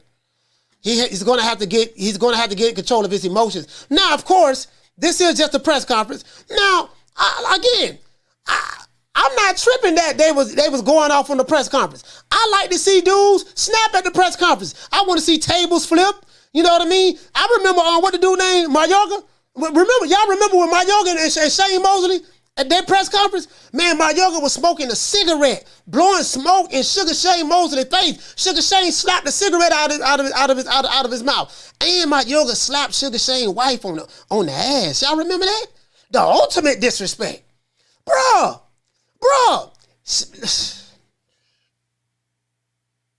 Man, Lord have mercy, boy. Bruh, just imagine. Like, if y'all mad at the Mexican Monster, he just doing too much talking. What y'all want him to do? Use sign language? He need to be professional. Professional for what? This is a contact sport. He need to be professional. He need to know how to. Listen, y'all, boy, these boxing fans today, boy, y'all need to go back in the archives, bro. I don't see some, boy, y'all ain't seen nothing. What Benavidez said yesterday, that ain't nothing, bro. That's lightweight. Caller, what's your name? Where you calling from? Volvo Rance, Cleveland, Ohio. Volvo Rance, talk to me. Yeah, I just want to say the Mayorga ass slap thing, that was staged. That was Mayorga and Mosley too. They was both out the game. That was staged. You know, but you said that was staged. You said that was staged. Yeah, they staged that. Yeah, that was Mayorga. They was both trying to sell that fight. That was staged. Yeah, I don't know about that. Maybe I don't know about that, bro. Somebody slapping I ain't never seen that, bro. Somebody slapping your wife on the behind. I disagree. Remember, that was the second fight. Yeah. Remember, that was the second fight he did that. Yeah. They was trying to sell the fight. They was independent. They ain't had no backing with the fight. And nobody didn't want to see them fight when they was in their damn near 40s and shit. And Mayorga been out the game for 2-3 years. Yeah, that was staged. All right. Yeah, but as far as Benavidez and Plant, I think that Benavidez might got a rude awakening coming, coach. You think so? He might got a rude awakening. If he gonna follow him around the ring, how he do everybody else, this a major step up for Benavidez. He might follow him around the ring and just get pop shotted all night. Yeah, if he don't know how to cut that, if he don't know how to cut that ring off, and then too, I think the ring is 24 feet, something like that. So yeah, I think Caleb Plant plan is to get David Benavidez very, very angry. I think it's working so far. If he could get him angry, he's going to fight out of emotion. Caleb Plant is going to be calm. Calm, and he's going to walk him into traps. And that's So if I'm Caleb Plant, that's what I do. I say keep it in the middle of the ring. He do when he gets your back against the rope, then he starts throwing them crazy combinations. Yeah. Other than that, he basically be just following you around. Like, I don't know why they ain't stopped that yet. All he got to do is keep it in the middle of the ring and box. And I feel as though that he about to take his first L. I mean, we'll see. We'll see how it works out. Hey, shout out to Volvo Rance, man. Salute, man. Yes, sir. Yeah. We have, hey, what you say? You say it's working so far, Coach. Yeah, it seems like it's working. It does seem like it's working. It does seem like it's working. I'm not even gonna lie. We need 70 more likes. 70 more likes. Let's get the likes up. Yeah, it does seem like it's working so far. He's gonna have to take control of his emotions. I want you guys to hear this though. Now, Canelo has made predictions in the past and been wrong, but I know me too, so I know I'm gonna beat him in the rematch. Tank or Ryan, what do you think? Hold on. Canelo, you're the pound for pound king. Who's number 2 for you? Oh, they're talking about pound for pound. Let's get the way he made his prediction. Hold on. Tank, but it's gonna be a good fight. By the way, big congratulations. He's picking Tank. He's picking Tank to beat Ryan Garcia, of course. Hold on. When do you want to get the rematch done? This year? Let me see. I'll pay for it. He'll pay for it. Don't pay for it. Is this it right here? Yeah, he's gonna call me back. Are you paying the VIP? Look, the VIP price. Hold on. What did he say that? Who's number 2 for you? Let me see something. I think Benavidez Plant 2 wins. Well, I'll let you guys hear it. Hold on. See what it says. Yeah, Canelo picked Benavidez to beat Plant. Canelo picked Benavidez to beat Plant. Caller, what's your name? Where you calling from? Caller, what's your name? Where you calling from? Hey, I'm calling from Mexicali, Unknown caller.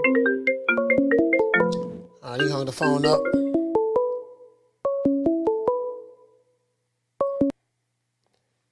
Caller, what's your name? Where you calling from? Hey man, what's going on? This prayer is one more time, man. I'm gonna talk quieter too, cause I heard myself loud as hell. Okay, who this is again? I said this is Craig from Atlanta again. Oh, Craig from ATL. I got you. I got one more thing to say, man. Yes, sir. About how they say David Benavidez. Y'all saying David Benavidez might be too mad. I don't think he as mad as he acting. Mm. I think he also, this is his first time being on the big stage, so he's trying to make a splash. You know what I'm saying? So he really kind of like live up to the Mexican Monster name that Mike Tyson then gave him. He's trying to run with that. So I feel like he's just marketing too. He don't like him, but I feel like he's marketing. I don't feel like he's as mad as he acting. Yeah, I got you. You think he's just putting on? Yeah, that's all I had. Okay, all right, man. Shout out to Craig, man, from ATL. Salute, fam. I got you. Hey, we got yeah, somebody called from Mexicali, Mexico. So hold on. Strong, younger. Hold on. A lot of good boxers out there. This Ellie setback. I do not own the rights to the materials for educational purposes only. Juicy. I think Benavidez Plant 2 wins. I think Benavidez. Why? Because he's more strong, younger. So I think Benavidez. I tell everybody you're gonna beat Bivol in a rematch. I respect him; he's a great champion. But I know Canelo. No, I know. Well, I'm always ass kissing, boy. I tell everybody, I know I'm gonna be good. I'm gonna be good. I ain't gonna I'm always ass kissing, boy. Hey, shout out to Rick, man. Rick, what's going on, fam? Hey, what to say, Rick? Rick say Benavidez will not blow this opportunity, especially after self-destructing twice. Yeah. Kefren say always. Hey man, hey, y'all know, y'all know, man, y'all know we got the women, who y'all got tomorrow? Who y'all got? Hey, what to say, Marquis? He say D riding with no damn protection. Hey, bro, I tell everybody, bro, that you go. When he in front of Tank, he say the same thing. When he in front of Spence, he say the same thing. When he in front of Wilder, he say the same thing. Lord. Hey, but I tell you, he do a good job. I got to give him that now. He do way better job than me. Carter, what's your name? Where you calling from? Hey, Coach, this is Jerron. Calling from New York. Man, Jerron, talk to me, fam. Hey, look, man. Don't get me wrong. David Benavidez, he threw a lot of combinations. Yeah. But he also can get hit, man. Yeah. He's beatable. Yeah, absolutely. Yeah, no, I say absolutely, yeah. He's beatable, man. And the only thing about it is Plant got to do with Benavidez, because Benavidez is gonna throw punches all night long. We already know that. Mm-hmm. He got to stay in the middle of the ring with him, box him. If he's biting up against the ropes, he got to walk him back to the middle of the ring. To the center of the ring. Mm-hmm. That's all he got to do all night long. He can win that fight. Who you talking about? Caleb Plant? What? Yeah, I'm talking about Caleb Plant. Caleb Plant can win this fight. Yeah, he can. Yeah. Huh? No, he can. Hey, look, it wouldn't surprise me if Caleb Plant knocked him out, because Benavidez is there to be hit. He come forward. Only thing special about Benavidez is the pressure that he put on you. Mm-hmm. It's the only thing that's special about him. Yeah. Plant's the more skilled fighter. Yeah, he is. He's definitely a more skilled fighter. Better footwork. He has a hell of a jab. His feints are very, very well. He fights in angles. He has a pretty good defense. Yep. I mean, I'm not gonna lie, man. Stylistically, man, this style might be all wrong for Benavidez. To be honest with you, this is no. This just me being honest. Uh-huh. Like it's me just looking at it. I'm like, man, this might be the wrong style. This might be the wrong style for you. You know what I mean? Skills pay the bills. Yeah. Hey, man. Hey, Jerron, salute, fam. Now, go ahead. Salute, brother. Keep doing your thing, coach. Yes, sir. Salute to Jerron from New York, man. I'm a brother there, man. I ain't heard from him since '69. Hey, shout out to Jamie, man. Yeah, that's the one thing I do look at. I'm like, man, you know what, man? Just stylistically, I think this style, like, in order for David Benavidez to win this fight, he's going to have to impose his will on Caleb Plant. But he could throw 1,000 punches in bunches, but you get what I'm saying? But will Caleb Plant be there to be hit? You get what I'm saying? So we'll see. We'll see. I'll call it. What's your name? Where you calling from? Hey, what's up, Coach? This is George from Off the Ropes Boxing and MMA. All right, George from Off the Ropes. Talk to me, man.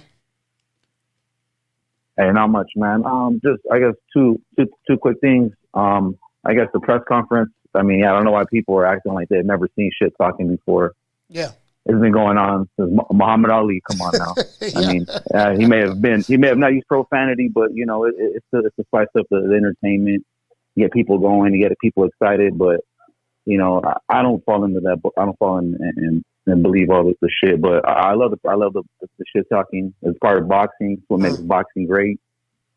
And as far as, you know, like you said, the haters wanting to see Benavidez fall or don't want to see him lose. Mm-hmm. I mean, come on, these guys can't really be fans of boxing, right? If you're a fan of boxing, isn't that what you want to see? You want to see the best fighting the best. There's a fight we've been wanting to see and waiting for a while. So, I mean, best man wins. I think it is a 50-50 fight. I think it all depends on whose game plan is executed. You know, Plant is going to use all four corners of the ring. Mm-hmm. He's going to make Benavidez chase him a little bit, but you know, we're going to also see, you know, Benavidez, he cut the ring off, or he's going to box a little more intelligent. I think people get caught up on the fact that he goes out there and he bull rushes through most of his opponents, mm-hmm.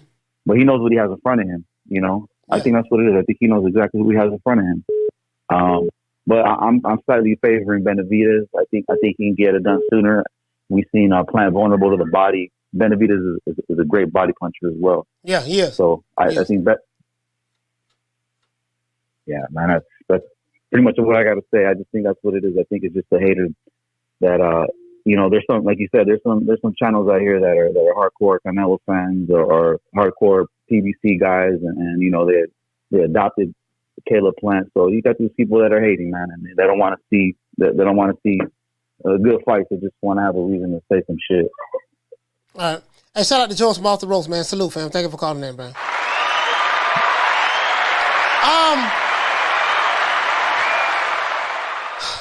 Alicia Baumgardner. We have Alicia Baumgardner. Who is she fighting again? Have Alicia Baumgardner. She's fighting Ilham Makhachev. Alicia Baumgardner, the winner of this fight will become the undisputed junior lightweight champion of the world. Alicia Baumgardner has 3 of the belts. She's fighting on the undercard of Amanda Serrano. You know what I mean? She has 3 of the belts, and she's trying to become the undisputed featherweight champion. And she's fighting Erica Cruz Hernandez. We're going live.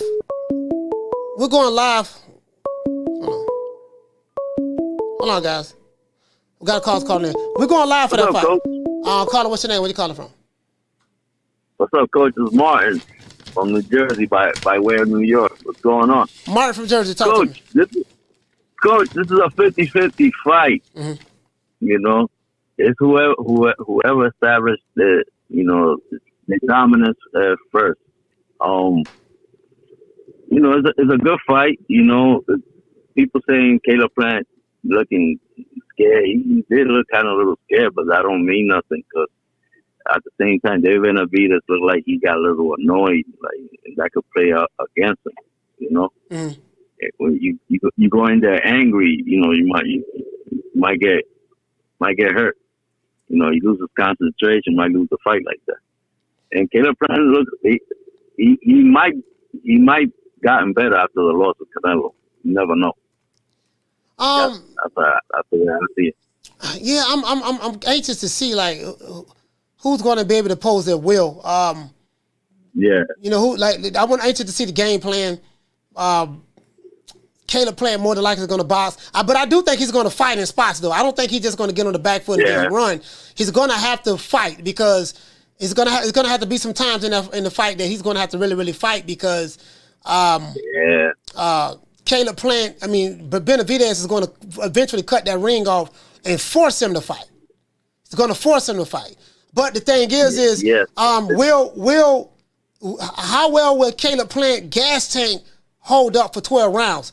Will he wear down? Will he wear down in like the championship rounds, round 10, round 11? You get what I'm saying? I think that's where. David's gonna attack the body, so that can play a big role in the later rounds. You know, well, I would like to see David fight Canelo. To be honest with you, I like to see that fight. And Jose Benavidez, you need to go sit down somewhere, man. He's this guy over here. He acting like your boy T Diddy, and he over here. He never fought like Caleb Plant told him. He never fought a day in his life, and he over here calling professional fighters bitches and pussies, and like, come on, your father, be a little more respectful to the fighters. Like you can talk trash, you don't have to be calling a grown man those kind of names. That's the way I see it, Man, hey man, shout out to you, man. I'll salute to you, fam. Thank you for calling in, my brother. Salute. Yo, peace. Shout out to Martin from Jersey, man. Yeah, shout out to Diallo Huggy, man. Salute, fam. Hey, okay. For dropping that quarter of a dub on your boy. Hey, Leroy. Super chat received. Playtime's over, boy. Hey, what you say? You say, is Alicia really going to become undisputed since the WBO isn't going to recognize her as such? I'm watching on the playback. No. I think they recognizing her.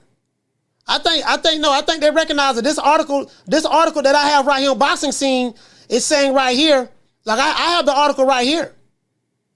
Unless you know something I don't know, but on Boxing Scene, it's saying that no, she's going to be recognized as undisputed because they're fighting for belts.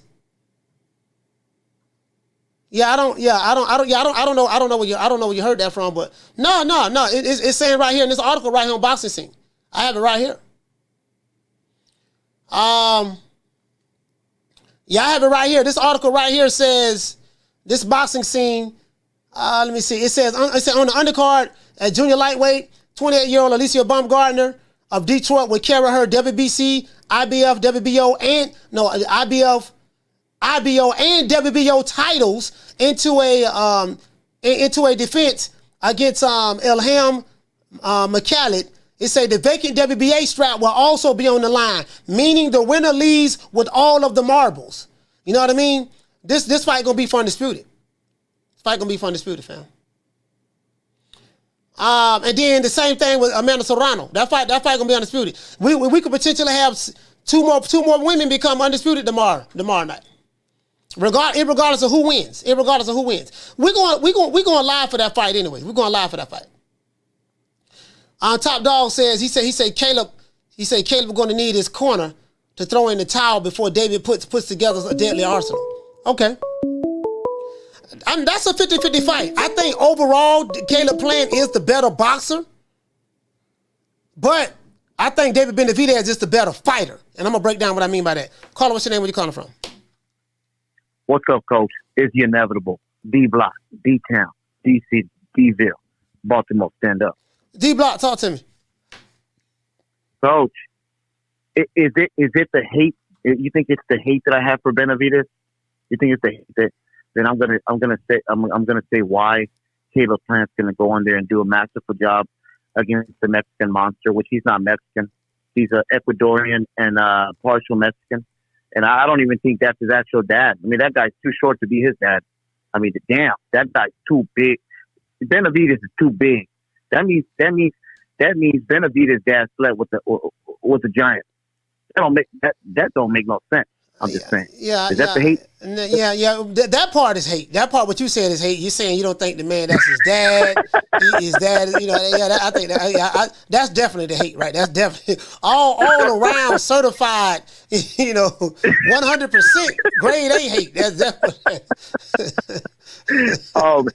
Coach, I don't understand how Benavidez Sr. can go up there and talk all that smack, and he's never fought nobody in his life, right? And he gets right behind his son's back because his son has his back. And even his son don't have that much respect for him no more. Because I've heard they've had quarrels where they're not good anymore like they used to be. But that's just anyway. Where you heard that from? So it was because they interviewed Caleb Plant, and I'm not Caleb Plant. They interviewed Benavidez, and even Benavidez Sr. said, "Yeah, me and my son on Fight Hype," and they were asking him, "How's your relationship with each other?" And his dad was like, "Well, it's not like it used to be." And this is when Benavidez, that's why he got caught up with cocaine and he missed weight, because his dad was giving him excuses of saying, "My son is kind of laid away. He stopped being just with me. He started, trying to grow up and be a man." Which, every boy's gonna grow up and try to be a man anyways, But that's where that comes from, Coach. I know we got a long show, so I'm gonna be real quick. But the way I see Caleb Plant is the way I see it's totally different fight, and people will not respect this and just say that it's hate. But do you remember that day when Sugar Shane Mosley beat the fuck out of Margarito? Do you remember that? Yeah, I remember. Because I could see Margarito fights the same way as Benavidez. I could tell you that. Same defense, same offense. Mexican Monster, that's who he was. He destroyed Miguel Cotto. And I'm just saying, Sugar Shane Mosley went in there with a plan. Hit that body, move, get him exhausted, and finish him. I really do think, Coach, when you look at the resumes where Caleb Plant, the way he did Darrell and the way he fought with Canelo Alvarez, he earned my respect. But Benavidez, Coach, when you look at the history of his resume, it looks very bad. And also knowing that the guy always missed weight or that time and does cocaine, that tells you there's weakness in him, Coach. That's all I got to say. Hopefully you got something to answer with that. D-Block, D-Town, D-City, D-Block. Shout out to D-Block. Stand up. Yeah, D-Block. What you said, I think what you said was just spring out of hate because he missed weight all the time. He only missed weight one time. He's only missed weight one time. And, okay, he did get cocaine in his system. Okay, that is true. But it's not like he's a multiple offender with cocaine in his system. Canelo Alvarez got popped with clenbuterol. So, I mean, your argument, I hear what you're saying, but it seems like that, you're kind of grasping for straws as it relates to, he doesn't miss weight all the time. He only missed weight one time, and then he got popped with cocaine in the system. And he was young. He was young when he did it. I'm not making any excuses. That is true, but he was young. Shout out to Jugs. Hey, okay. Dropping that quarter of a bam, dubbing your boy. Hey, Leroy. Yeah, I think he's still 25 right now. Playtime's over, boy. He say, "Coach, I like the inevitable, but he earned himself the bronze." Shut that soft ass shit up. And the best man Shut to that win. soft. That's some soft ass shit. Shut that soft ass shit up. All that soft talking. I know you can do it, man. You got to. Man, shut that soft ass shit up. Yeah, again, I don't think any of that is gonna even about his father and stuff like that. I mean, parents, fathers and sons go through things. You know what I mean? I went through things with my son. My son's 21, he'll be 22. My kids, I have older daughters as well. Stuff like that. That happens. That doesn't mean we have lost respect for each other or nothing like that. It just, once your kids get older, you're not going to always see eye to eye with your parents, and your parents not going to always see eye to eye with you. But that has nothing to do with where their relationship is at right now, and it has nothing to do with this fight that's going to be coming up May 25th. So you see what I'm saying? If you, regardless of who you like, if you like a fighter based on their skill set, then we could break it down from there. If you don't like the fighter because you don't think he's Mexican, that has nothing to do with boxing. Again, the man is Mexican. He's Ecuadorian as well. He's biracial. So, he comes across not biracial, but he comes, he's Hispanic, but he has two different, two different ethnicities. That doesn't have anything to do with it. He's Mexican and he's Ecuadorian. and he's American. Whatever it is, you get what I'm saying? However you want to slice the pie, you know, whatever tickles your fancy. Fact of the matter is, man, the man said he's the Mexican monster. He claims Mexico. He's claiming his Mexican heritage. And it is what it is. I'm not, you know what I mean? You know, it is what it is. You know, I'm not tripping either way. From a stylistic standpoint now, you know, you're going to have to tell me why you don't like him from a stylistic standpoint. You know, all the other stuff really don't, you know. You get what I'm saying? All the other stuff really don't do anything. You know what I mean? We need 31 more likes. You know what I mean? Just from a stylistic standpoint, what is it that you don't like about Caleb Plant? What is it that you don't like about David Benavidez? Or what is it that you like about both? So I can tell you what I like. What I like about Caleb Plant, well, I do Benavidez first. What I like about Benavidez, I do like the fact that he throws punches in bunches. I do like the fact that the way he's able to cut the ring off. You know, a lot of people think that he just chase you around the ring and walk forward. He doesn't really do that. He's very methodical in how he cuts the ring off. And the way you cut the ring off, you anticipate where the guy's going to go at. He has a way of really anticipating that. And once he gets close enough, and he see that your back is getting close to the wall, close to the ropes, he's able to come in real fast. You know what I mean?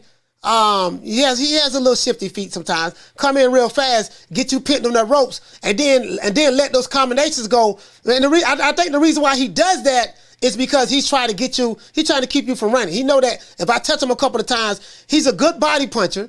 He has a nice left hook to the body. Very good body puncher. And then once he stuns you, he has a way of trying to overwhelm you with the volume of punches. That's what I like about him. Now, from a defensive standpoint, he does get hit. He keeps his head on the center line. He doesn't, he slips shots every now and then, but for the most part, he keeps his head on the center line. Benavidez is the type of fighter, if he doesn't respect your power, I think the way he gauges the fight, if he doesn't respect your power, look, them punches you hitting me with, it doesn't matter. I'm going to get in there. Once Benavidez know that he's touching you and he feels, okay, I see this guy wearing down, them body shots are getting to him, his punches doesn't have enough sting on it, that's when he steps up. Another thing I like about Benavidez, in the second half of the fight, it seems as though he kicks it to another gear. So he doesn't seem like he's one of those type of fighters that wears down and gets overly fatigued. Now, let me make an argument for Caleb Plant. What I like about Caleb Plant is this, his footwork. Caleb Plant has some of the best footwork in that division. In boxing, but definitely in that division. He has excellent footwork. He fights very, very good off the back foot. He has a damn good jab. He'll jab your head off if you let him. He's very good at pivoting with the feet. He's very good at rolling with shots. He does the shoulder roll very well. He sets his shots up pretty well. Also, he's very good at setting traps. Like if you're the type of fighter that you think you're going to just stalk him and try to cut the ring off on him, he has a way of setting those traps for you, baiting you to come in, jabbing you. Listen, Caleb Plant is fully content on jabbing you all night long if you let him. And I think that what Caleb Plant,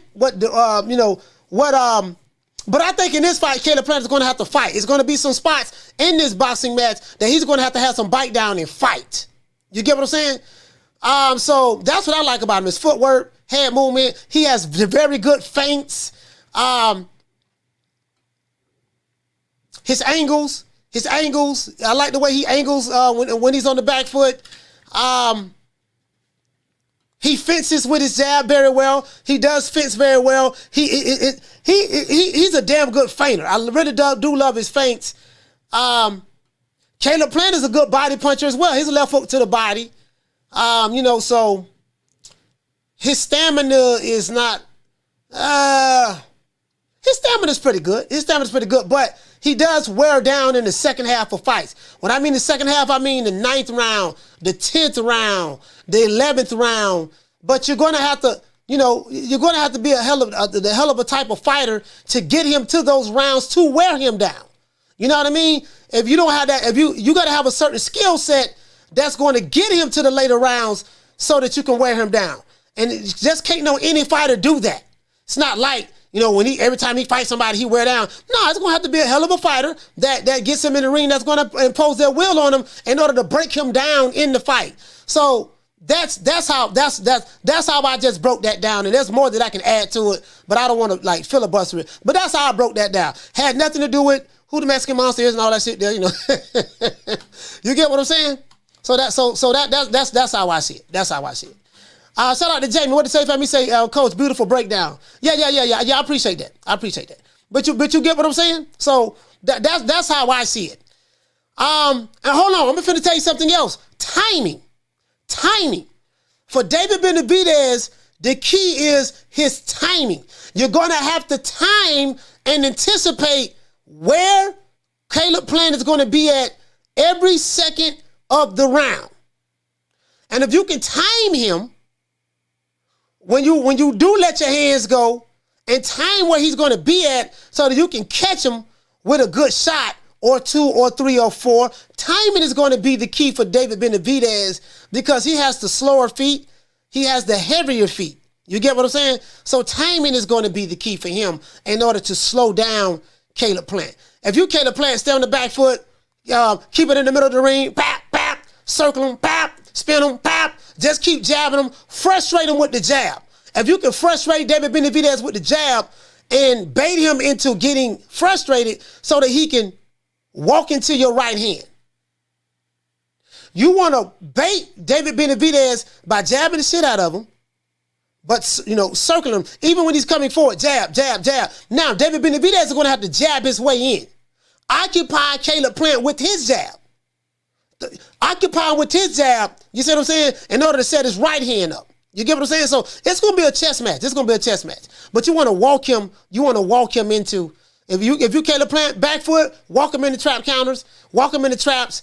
If you David Benavidez, you want to time him, and you can even walk him forward, you can walk him in the way you want him to go at. Because if you can pick up a pattern, okay, every time I press this way, this is his reaction. When I throw the jab, he reacts that way. When I feint, he reacts that way. So if I can bait him into when I shoot a feint or even shoot a jab and get him to react the way that I want him to react, I feint one way, and then when I get him to get his head to where I wanted at, bap, drop that ham on him. You get what I'm saying? So that's what David Benavidez can do too. But we'll see. Shout out to Adrian. What did he say? He said, great breakdown, Coach. He said, Plant going to whoop that trick. I mean, we'll see. What did you say, T. Coach? You say, I hope Benavidez doesn't be overconfident. You know what, fam? I think Benavidez understands what he has in front of him. We need 16 more likes. I think Benavidez understands what he has in front of him.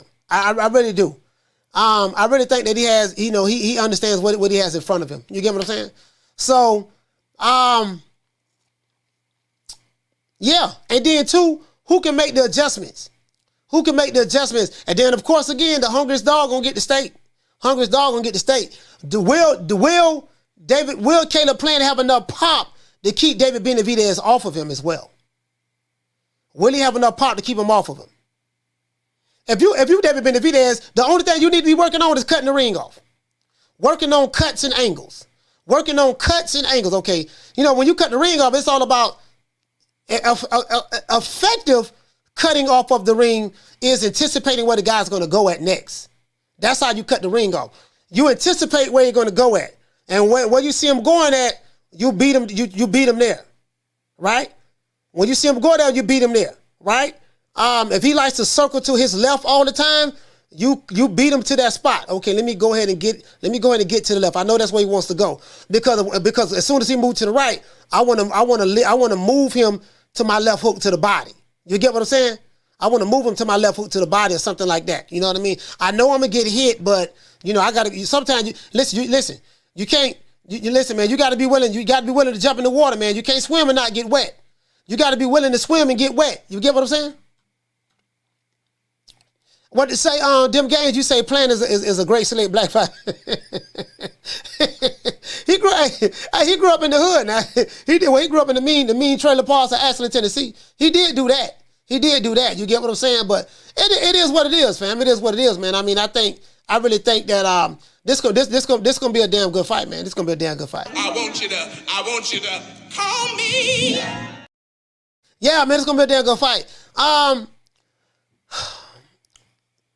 Katie Taylor, Amanda Serrano and Alicia Baumgardner, I'm not gonna lie to you guys, I really don't know much about their partners.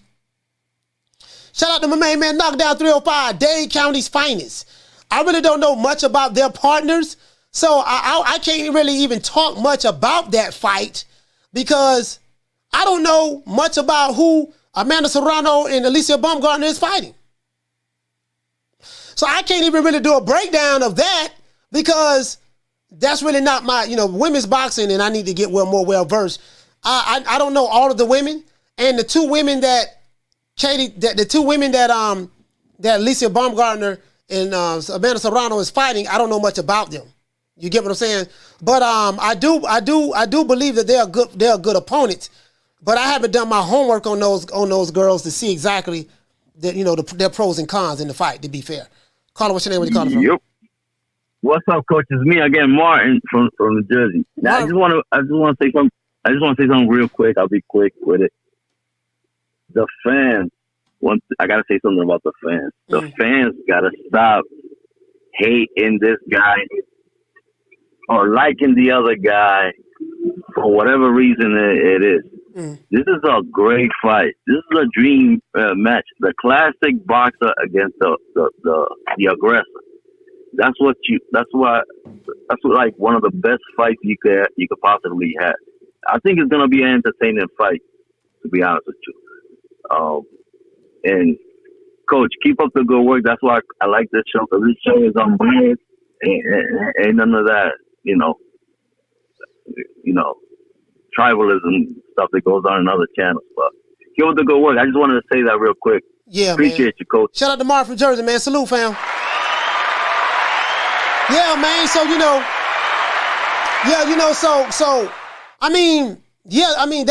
that's the way I see it. You know what I mean? Now, of course, as it relates to the women's boxing, Amanda Serrano, I love Amanda Serrano. She's one of my favorite fighters. She's a beautiful tenderoni. She is a beautiful tenderoni. And then Alicia Baumgardner, she is the darling of tenderonis. So, it'll be an honor and a privilege for me to go live for that fight. As a matter of fact, it'll be an honor and a privilege for me to go live for that fight. I always go live for the women's boxing anyway, so that's what we're going to do. Caller, what's your name? Where you calling from? Hey, this Shaka from Atlanta, coach. What's happening? Shaka from Atlanta. Talk to me, fam. Hey, I was just thinking about something. What's that? What's interesting to me is who the PBC want to win. Because what I was hearing, Caleb Plant got all the demands and stuff, but if you watch the press conference, it looked like it was all about David Benavidez. How they were talking, how Stephen Espinosa was talking, like it was all about David Benavidez. I think they want him to win so they can hype him. I think they want him to be like they Hank Davis, or you know what I mean. But I think that'll be a problem too, because they might end up juking Caleb Plant. I don't know, but it's just thought in my head like who the Al Heyman got. You know what? I didn't even think about that. I didn't even think about that, fam, because maybe look at the press coverage. Yeah, I know. I'm gonna go back. I'm not gonna lie. I didn't look at the entire press conference from the beginning to the end. I only saw the parts where Caleb Plant and Benavidez were speaking. But I'm gonna go back and check it out. But if that is the case, maybe they're looking at it from a marketing standpoint. Hey, if Benavidez win, they're gonna call out Canelo. They're gonna, they're gonna play up the Mexican fan base. We know this guy hates Canelo. Well, they don't hate Canelo, but they said I've seen several interviews where Jose Benavidez, he did this on a lot of different Hispanic channels and periodicals, online magazines and stuff like that. He said that they don't believe that once my son beats Caleb Plant, Canelo's not going to fight him. He's going to drop the belt. So you can build a storyline. You can build a storyline behind that, but you can also build a storyline with Caleb Plant Because if he win, you know, I learned a lot from when I lost to Canelo. Honestly, a lot of people say that I was beating Canelo. I was outboxing him up until that point the way I gave out the gas and Canelo stopped me. And I did slap Canelo and I will slap Canelo again. You get what I'm saying? So I'm giving him some pointers. That's what I would say. You know, if he wins. I feel that, but it seems like going forward. Now I like Plant. I like Plant. If he fight Canelo again, I think he'll do better than he did last time. But it seems like just watching everything, it seems like everything behind David Benavidez, and they want to, and then plus that mandatory, because they get that mandatory, then they can hang that up. You know, they gonna want to try to be like. Showtime needs that. They need Canelo again. They need that dance partner because them pay-per-view numbers ain't like that. Like they need that, and the best way to do it is a young rising star, David Benavidez. But like I said, you just watch the press conference. They say Caleb Plant got everything he wanted, but it seemed like everything was about David Benavidez. That's all they were talking about. Oh, David Benavidez, he undefeated, 23 knockouts. And I'm like, dang, Caleb Plant, like, well, you ain't been in a big fight before. I heard that. Yeah, I did hear that. Hey, all right, hold it down. Shout out to Socks from ATL, man. Hey, I heard that. Yeah, I did. You know what? I did hear that.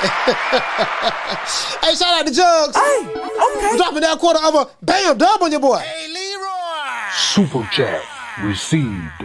Playtime's over, boy. Hey, what to say, fam? You say on behalf of L. Harvey, he said give everyone in the chat, that bro. soft ass shit up. And the best man Shut to that win. soft. That's some soft ass shit. Shut that soft ass shit up. All that soft talking. I know you can do it, man. You got the. Man, shut that soft ass shit up. Real talk. What real talk say? Real talk say. Coach lying. You know, Benavidez didn't slap. Caleb Plant didn't slap Canelo. Hey, man, I got the picture, man. I got the picture now. I got the picture. I'm just saying how I would market the fight. If Caleb Plant were to beat Canelo, if Caleb Plant were to beat David Benavidez, how I would market the fight is, I am the #1 mandatory for Canelo. Real talk, I want the receipts. I am the number one mandatory for Canelo. You know, I learned a lot. He did beat me last time. You know what I mean? But he won't beat me this time. And to be honest with you, I was beating him all the way up to that point where he stopped me. You know what I mean? And you know how sarcastic and slick at the mouth that Caleb Plant is. And last time I checked, you know what I mean? Do you remember how Caleb Plant pissed off Canelo last time? He went to talking about he was on clenbuterol, he was cheating, all that stuff there. That's what pissed Canelo off. And then all I'm saying is how I would market it. How I would market it is this, and I'm the only fighter that I know of that slapped Canelo. You know what I mean? And I slapped him. So that's how I would market it. And I would piss off every fighter every fan in Mexico to make them buy that pay-per-view. That's how I would do it. Caller, what's your name? Where you calling from? Hey, Coach, this is the boxing scientist from Cali. What up? Boxing scientist from Cali. Talk to me.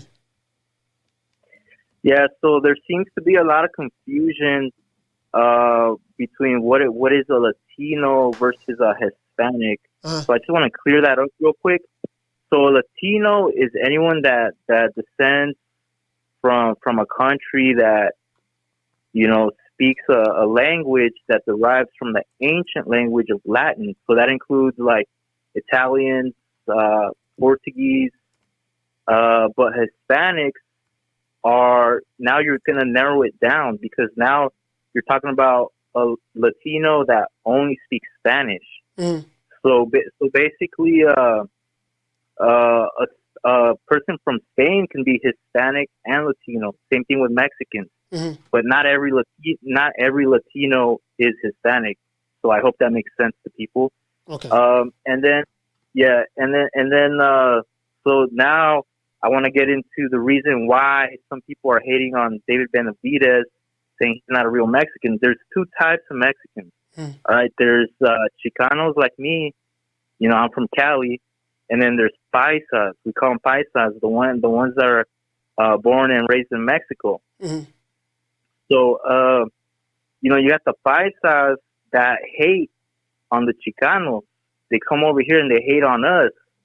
And I'm not saying they're all haters, but a lot of them are, and so that's why they're saying, oh, he's not a real Mexican. But I remember when I was little, my parents would take me to Mexico, visit our family over there, and my cousins, they would tell me, you're not a real Mexican, you're not Mexican, even though I can speak Spanish perfectly, and I have 100% Mexican blood in me, but because I was born in Cali, they will say I'm not Mexican.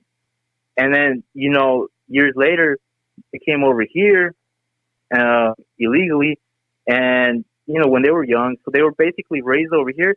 They forgot how to speak Spanish, Coach, and they'll dress like white boys, wearing Abercrombie and Fitch, Hollister, all this shit.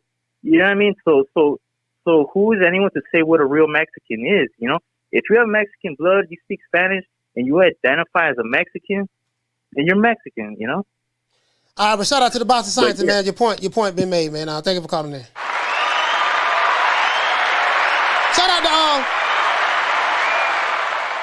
Shout out to Jugs. Hey, okay. Dropping that quarter of a bam dub on your boy. Hey, Leroy. Super chat received. Playtime's over, boy. He said, okay, give the history scholar on the line to Broner. Shut that soft ass shit up. And the best man Shut that that's some soft ass shit. Shut that soft ass shit up. All that soft talking. I know you can do it, man. You got to, man, shut that soft ass shit up. Look, man, listen, and listen, when it comes to breaking down what the fight is, you got to,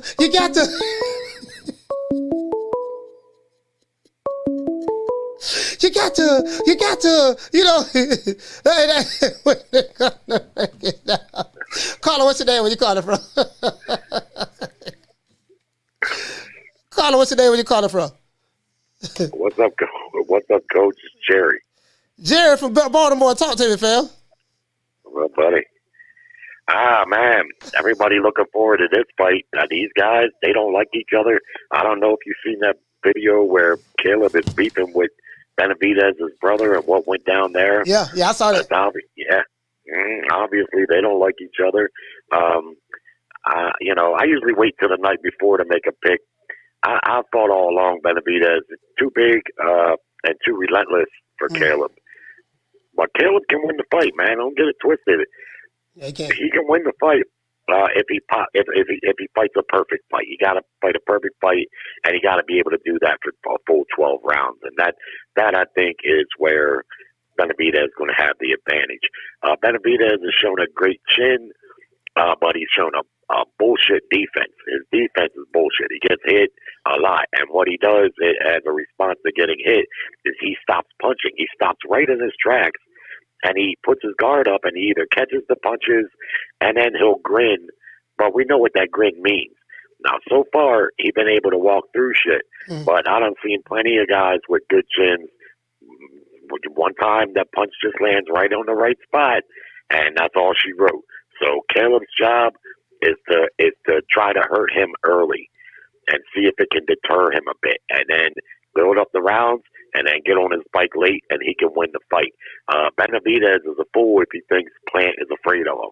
He wouldn't have signed the fight, and Benavidez as a fighter should know other fighters aren't afraid. That's the last thing they are. The Plant is not afraid of him. Yeah. He realizes he's a big son bitch and he's a tough guy, but I can assure you, fear is not a factor there.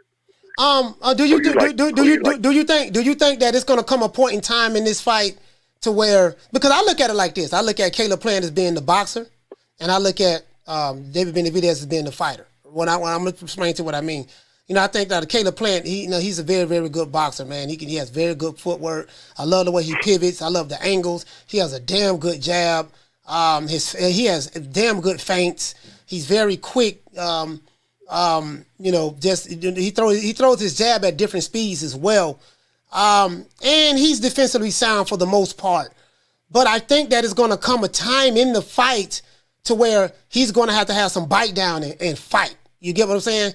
Because if David Benavidez starts to weigh him down as the fight materializes later on in the late rounds, he's going to have to hold his ground at some point in time in that fight. Hold his ground. But I prefer him to hold his ground in the center of the ring. More so than, I prefer him to hold the ground in the center of the ring more so than, but he can't get on those ropes. But that's how I see it. I see that he's going to have some, it's going to come a point in time in this fight that he's going to have to fight, Angles, just what he said, angles. That, to me, is Plant's biggest asset in this fight because David Benavidez is a straight line fighter, either coming forward or with a few times that he steps back, he steps straight back. Yeah. He either coming straight forward or he's going straight back. So, if Plant does stand his ground, he needs to do it like Ray Leonard used to do. He'd do it on his terms. On his terms, yeah. Later in the fight when he feels like he might have Benavidez a little fatigued, which if either one has shown a tendency to fatigue, it's probably Plant. But David is human, So if Plant, I think it's a good idea. I think the key thing is early on he's got to use angles, movement, and pot shots to try to land something hard and get Benavidez to, he's not going to stop coming forward because that's all he knows. But if he can make him hesitant and a little bit reluctant to do so, that'll favor him. So it may be the type of thing where, if I was training Plant, I'd maybe tell him, look good in the next fight and go win this fight. Don't go out there with this big motherfucker and try to chop on him and fight him like, toe to toe, and not even at any point in the fight really, because it just doesn't behoove you. Mm-hmm. You know what I mean? You do what you do. You box, you move, and when you think you can catch him, put something on it and try to catch him with something good. Yeah. Try to build up an early lead and coast in the second half. Yeah. I totally agree. Build up an early lead. If you can frustrate him early, then you probably can walk him into something in the late round as well. You can You can walk him into something because he getting pop shot. You see that man, you're losing this fight. Maybe David Benavidez feel like he's going to have to press a little bit more in order to get him out of there, and he make him walk him into something. This is going to be a good fight, man. Hey, Jared, thank you for calling, fam. Salute. Thank you, bro.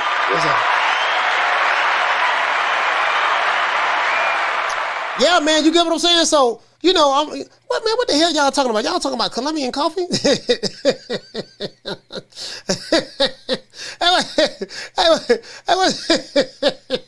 What y'all talking about? Hey, doggone, shout out to the one, Mr. Ham, Ben Gunn, Green Man, but the phone lines was hot today, boy. God damn, we had a whole bunch of people called in today, man. Hey, let's get the lights. So let's see if we can get the lights 400, man. We need 80. We need 80 more lights. Hey, but hey, look here, man. I don't know, man. Again, I'm not giving no predictions. What the prediction I will give today is I'm picking Alicia Baumgardner to win tomorrow. I'm picking Amanda Serrano to win tomorrow. I'm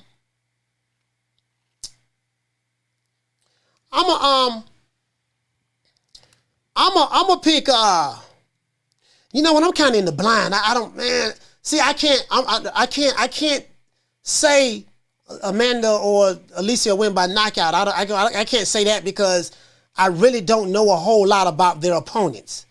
I know that the women that they're fighting are good. I do know that, but I haven't done my homework on them. And I think I would be doing them an injustice if I was to say these women going to get TKO'd or knocked out tomorrow. So I'm not going to say that. But I'm riding with Amanda Serrano, even though, what's her name? Erica Cruz Hernandez. Boy, that is a beautiful woman. Hey, y'all seen how pretty she is? Hey, let me show y'all how pretty she is, man. Boy, I hate to see the tenderonis. I mean, love the tenderonis. You know what I mean? But God dang, boy, the tenderoni, boy, Lord have mercy, boy. Let me show you how pretty this tenderoni here look here, man. Hey, man, this woman is beautiful, bro. They did a face off. Boy, let me tell you something. I'm just, you know what I mean? Hey, like, man, Coach always talking about tenderonis. He always talking about tenderonis. Listen, I'm old school, baby boy. I'm old school. I like to see the tenderonis. You see what I'm saying? Anybody got a problem with me talking about tenderonis? You see what I'm saying? So it is what it is. Nigga mad. That nigga always talk about tenderoni. I'm supposed to talk about the tenderoni. Shit, what else am I to talk about? Shit, you know, I better talk about tenderonis than talk about men 7 days a week and twice on Sundays. Shit, I'm just being honest with you. Shit, hold on, let me see. Shit, you know what I mean? I wish this was a tenderoni boxing channel. To be honest with you, shit, you know, shit. Let's see, Serrano. Let's see, Serrano versus what's her name? Cruz. Yeah, man. I'm just saying. You know what I mean? I know these new booties. They don't like her. Yeah, she got dimples too, and she had dimples. Yeah, she had dimples too, man. She was at the press conference, man. She had, you know, Amanda Serrano was looking at her straight, and she was smiling, man. I said, man, she got some cute little dimples too. Let me see. Man, she got some cute little dimples. Yeah, man. I need to hold on. Let me see what's up. Oh, that's matchroom. Nah, I can't show that. Let me see. Nah, I can't show that, boy. They be tripping, boy. They be tripping. He say, Coach, is Serrano a lesbian? Yeah, I don't know, man. I don't think so. I don't think so. But yeah, this woman here beautiful though, man. Yeah, she pretty, man. Hey, look at them dimples. Hey, she cute, man. She cute. You know what I mean? So I'm like, shit, you know. Shit, fuck that. I be honest with you. I ready to talk about them all goddamn day. Be honest with you. You know, but it is what it is. I know what time it is. Anyways, yeah, y'all check this out though. Look right here on the right, man. Yeah, she cute, man. Amanda looking serious like she normally do. You know what I mean? Yeah, man. You know, you get what I'm saying? You know, we got the tenders. Y'all sitting here. We showing up going live for this fight. You can believe that. Oh, Ramada Alicia on that. Oh, she fighting tomorrow too. Okay. Oh, boy, it's gonna be a good card. They got doggone what my man what's his name? Richardson on here. Richardson Hitchens? Yeah, he on here. I saw them talking trash. I saw them talking trash to each other. Boy, this gonna be a good card here, boy. I am not missing this, boy. Boy, look at these, boy. Oh, boy, look at these 4 beautiful women right here, though, man. Man, boy, Lord have mercy, boy. Boy, I would, but Lamar can't get here fast enough. True. Boy, Lamar can't get here fast enough, boy. Boy, listen, boy, these tenderronis came at the right goddamn time. Boy, they came at the right goddamn time. You just sit here, you don't know what I'm talking about? I'm trying to tell you, boy. Let me blow this up right quick. But these dudes here, they want to talk about fuzzy nuts all day. I don't want to talk about no fuzzy nuts all day, man. I want to see the goddamn tenderronis. All right, okay, all right, yeah, we got some 4 beautiful women here, man. All right, God damn, boy, shit. Sure wish I could be in the ring. Anyway, but that's neither here nor there. That's neither here nor there. Let's keep it boxing. Let's keep it boxing, guys. Let's keep it boxing. Caller, what's your name? Where you calling from? Hey man, this prayer's from Atlanta. I got one more thing to say. I don't be calling in like that. What's up, fam? Show you your love, man. I like what you're doing for the sport. And we rely on y'all to give us the news. And I like how you keep it authentic. I like how you keep it unbiased. I like how you keep it real, man. And you really run a real show. Like this ain't you really run it professional, you know? So I just wanted to show your love. Man, I appreciate that, brother. All right. Yes, sir. Salute, man. I really appreciate that, fam. Thank you so much, brother. Hey, I'm just saying though. You know, we talked about Caleb Plant and Benavidez most of the show. Can we get a tenderoni some love? True. I say, can we get a tenderoni some love? True. I say, can we get a tenderoni some love? What? I say, can we get a tenderoni some love? What? I said, can we get a tenderoni some love? That's all I'm saying. Yeah. Oh, that's what I'm talking about, man. That's all I'm saying. We talked about Caleb Plant and David Benavidez most of the show. Can we talk about the tenderonis? Yeah. Do any of the men in the chat want to hear something about the tenderonis? Yeah. Do any of the men in the chat want to hear about the tenderonis? Yeah. That's all I'm saying. He said, you started it, coach. He said, keep breaking up the ladies, bro. That's all I'm saying, fam. I'm just saying for me. You know what I mean? For me, you feel me? That's all I'm saying. For me, you know what I mean? Anybody want to talk about the men? You wish you could work. Anybody want to talk about the men? Shut up! Before I bust a cap up in your ass. Niggas, hey, if y'all talk about anything other than the tenderonis, shut up! Before I bust a cap up in your ass. That's how we doing it today.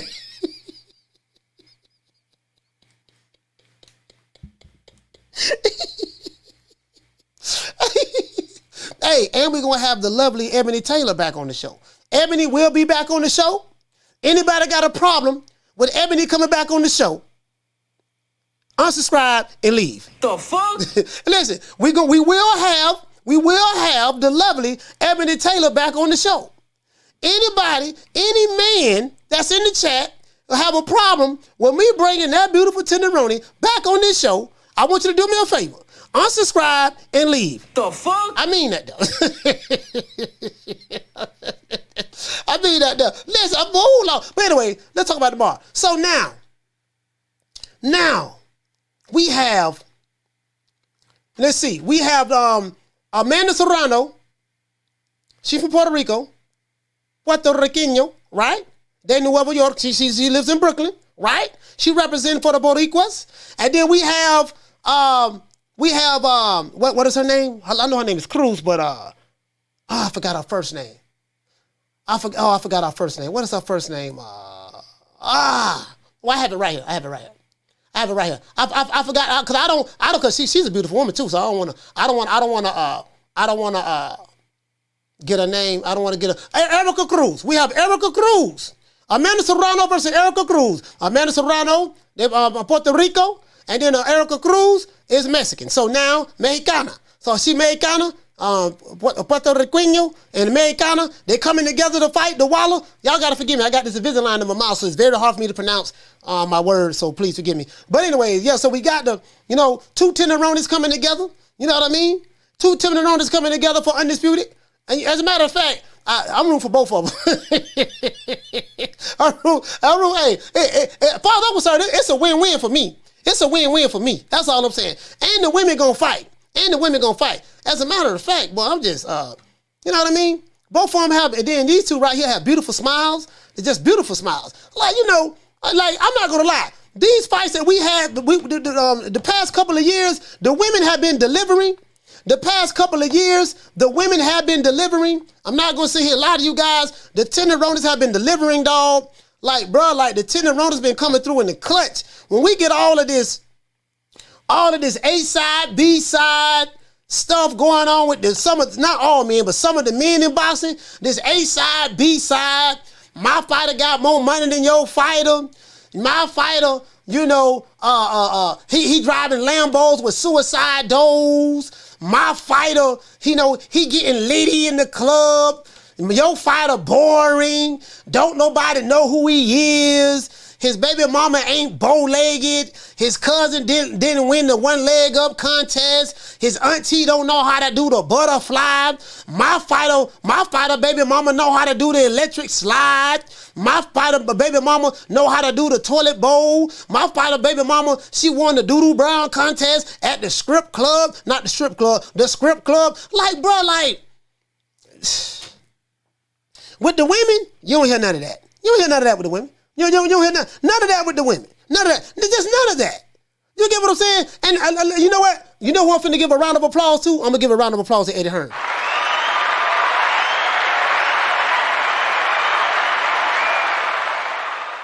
And guess why? Why am I gonna give Eddie Hearn a round of applause? Do you want to know why? Because Eddie Hearn is the only promoter in boxing that consistently bring us tenderoni fights. True.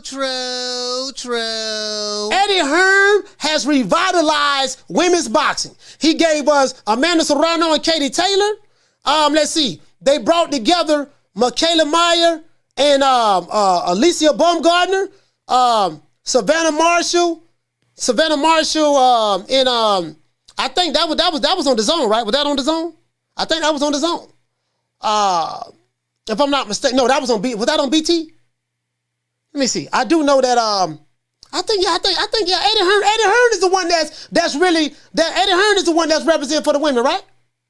I know. You know what? That fight was on. No, that fight wasn't on the zone. That fight was on Sky Sports. That fight was on Sky Sports. Yeah, I just thought about that. That fight was on Sky because I think Savannah Marshall boxes for Sky, right? Hey, what were UK people at? What were people from the UK at? That fight was on Sky, right?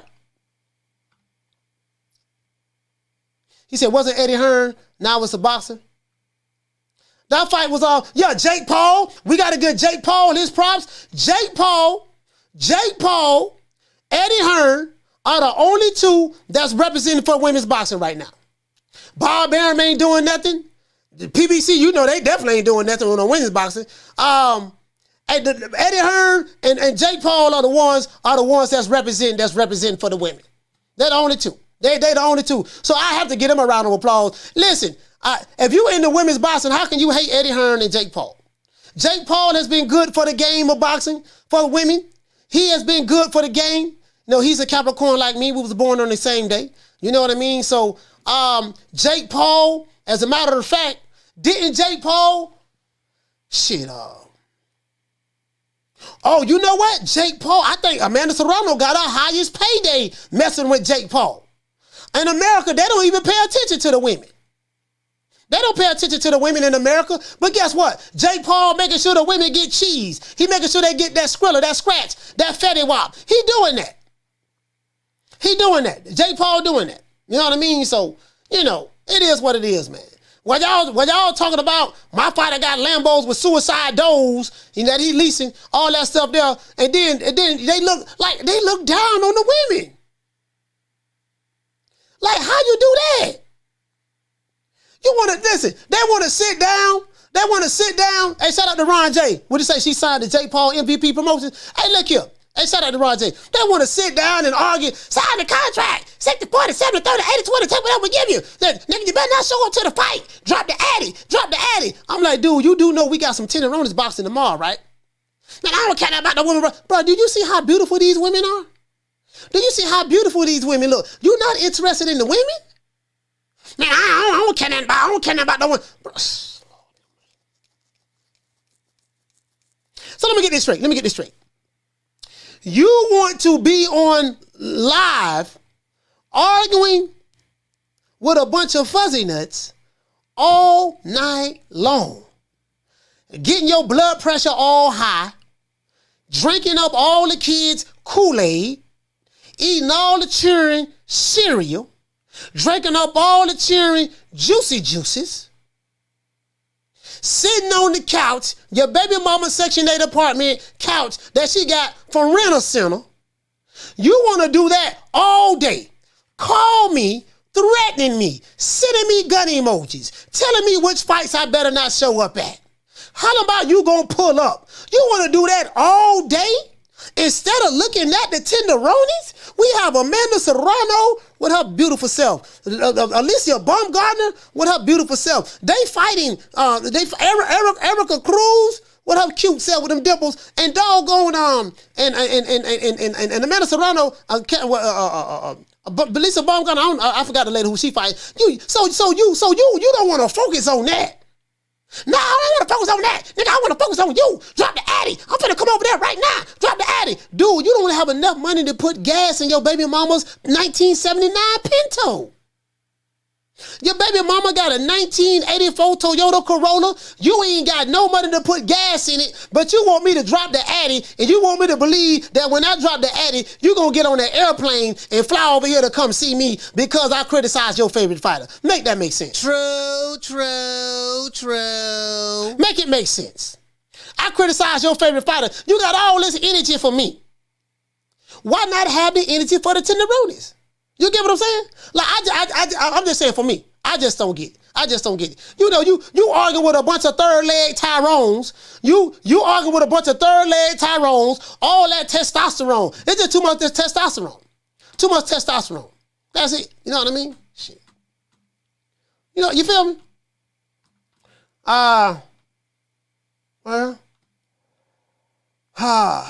Yeah, man, I'm just telling you, man. Yeah, you know, the women, man. The women. That's all I'm saying. Nigga got a 1982 Skylark.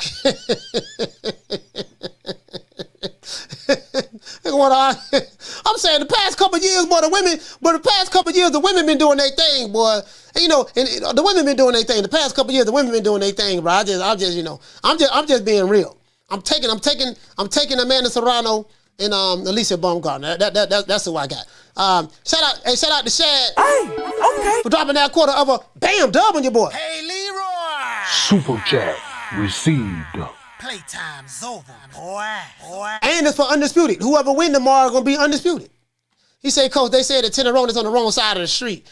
Whew, Lord have mercy. The Tenderoni, hey, boy. These dudes, boy. Listen, again, I'm not gonna, hey, Shad, check this out, fam. Check this out. I take the Plies approach. You know what the Plies approach is? I'm gonna tell you in a minute. Down from the bar, there's a platform stage. People pimping, sharp as razor blades. I take the Plies approach. Oh, you wanna argue? I can't argue with you. You mad. I can't argue with you. No, I can't be arguing with you, man. What I look like arguing? Oh, Lord, y'all got to see this. Boy, y'all got to see this here, boy. Look at that, boy. Lord, have mercy. Lord, have mercy. Oh, Lord, this a face-off. What is a face-off, boy? How can you hate a face like that, boy? Oh, boy, and she cocky with it. And she got some muscles, too. Shit, I got some guns, too, now. But Lord, boy, look at that, man. Oh, Lord, have mercy, boy. I'm just saying. You get what you feel me? You feel me? You feel me? Look at that. Look at Eddie Hearn back there. Hey, look at Eddie back there. Oh, look at that. Y'all see the Tenderoni back there? Hey, look back here. Look back here. Look in the back. Boy, look at this one behind Eddie. Boy, look at all them belts on the line.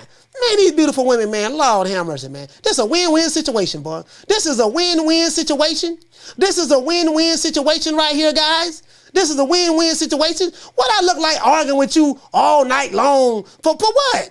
For what? What am I arguing with you all night long for? It just don't make no sense. You know, just don't make no sense for a man to have to argue with a whole bunch of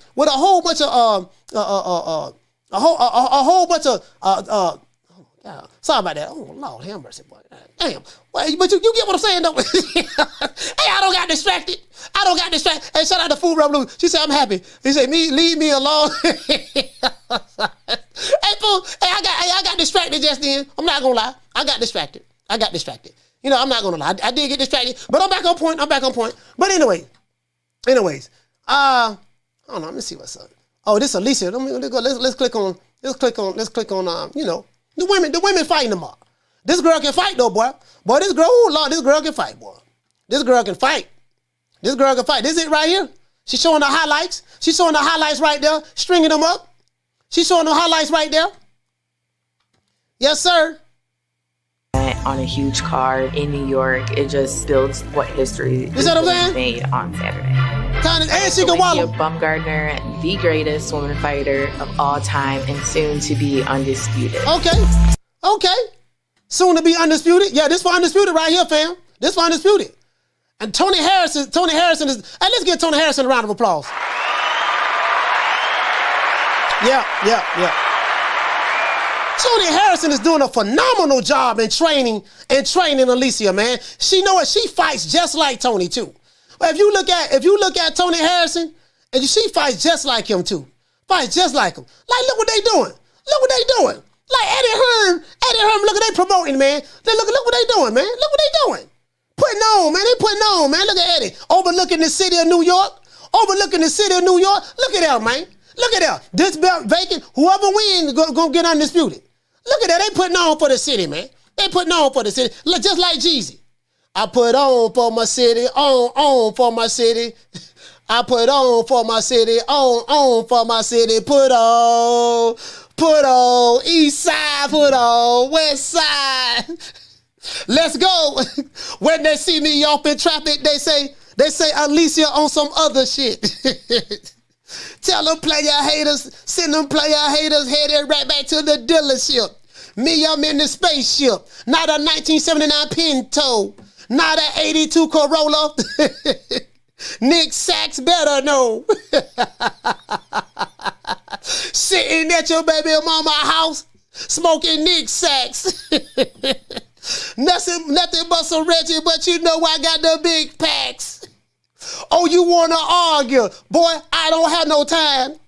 I see these tenderonis and I pay you haters no mind. Oh, you want to threaten me? Say you're going to pull up.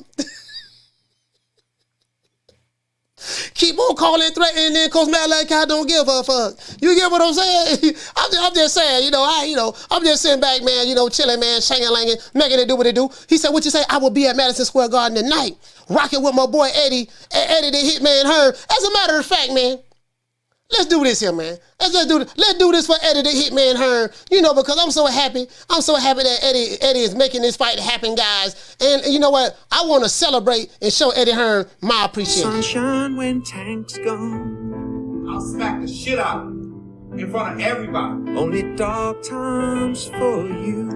I mean, just throw Haney's name in the hat. There is no fucking hat. Ain't no sunshine when tanks gone. I don't play them type of games. Leonard L.B.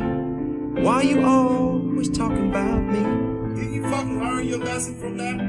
With AJ? Ain't no sunshine when tanks gone. I'll knock that motherfucking hole out. Period. Only dark times for you. There ain't no hats to throw nothing in here. We're running a fucking business. Ain't no sunshine when tanks gone. You fucking idiot. Leonard L.B. Why you always talking about me?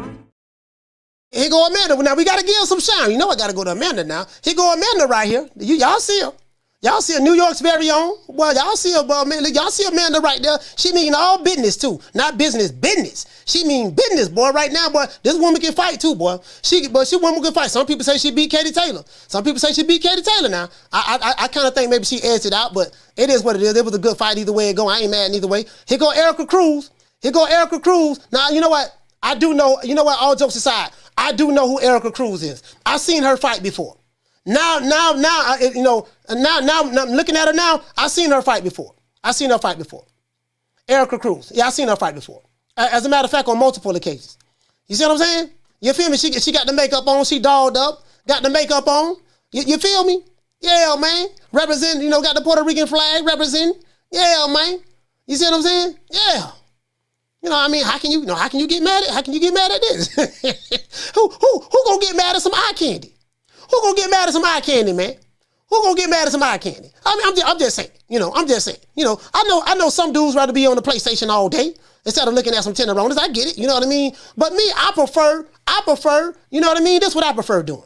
I know some dudes, you know what I mean? They angry right now, they mad, you know what I mean? Some dudes they angry and mad right now, got their mouth poked out. Listen, there she go with Jake Paul. There she go with Jake Paul. Jake doing the thug thizzle. Jake from Cleveland, Ohio's very own, doing the thug thizzle, putting on for the women. He putting on for the women, man. And you know what? I heard she got $1 million. She got her highest payday with Jake Paul. She got $1 million one of her fights messing with Jake Paul. She got a meal. You see what I'm saying? Yeah, man. Yeah. You feel me? Come on, man. Come on. I'm just saying.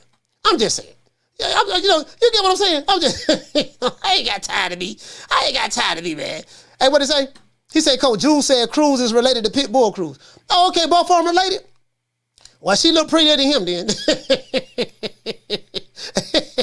Hey, she look prettier than Pitbull then. That's all I'm saying. Hey, what did he say, Fee? You say it's going to be a good fight for the ladies. Yeah, it's going to be a good fight for the ladies. You showed, hey, we will be going live for that fight. I can promise you that. Boy, I can promise you we will be going live. I'm going to call a good one tomorrow. I will be calling a good one tomorrow. You can believe that. I will be calling a good one tomorrow. What did he say? He said perfect compilation. It's almost like Ellaby is getting madder and madder as Hearn sings. Yeah, you know what? Yeah, he getting madder and madder too, man. He don't like that. Eddie Hearn, Eddie the Hitman Hearn is doing this thing.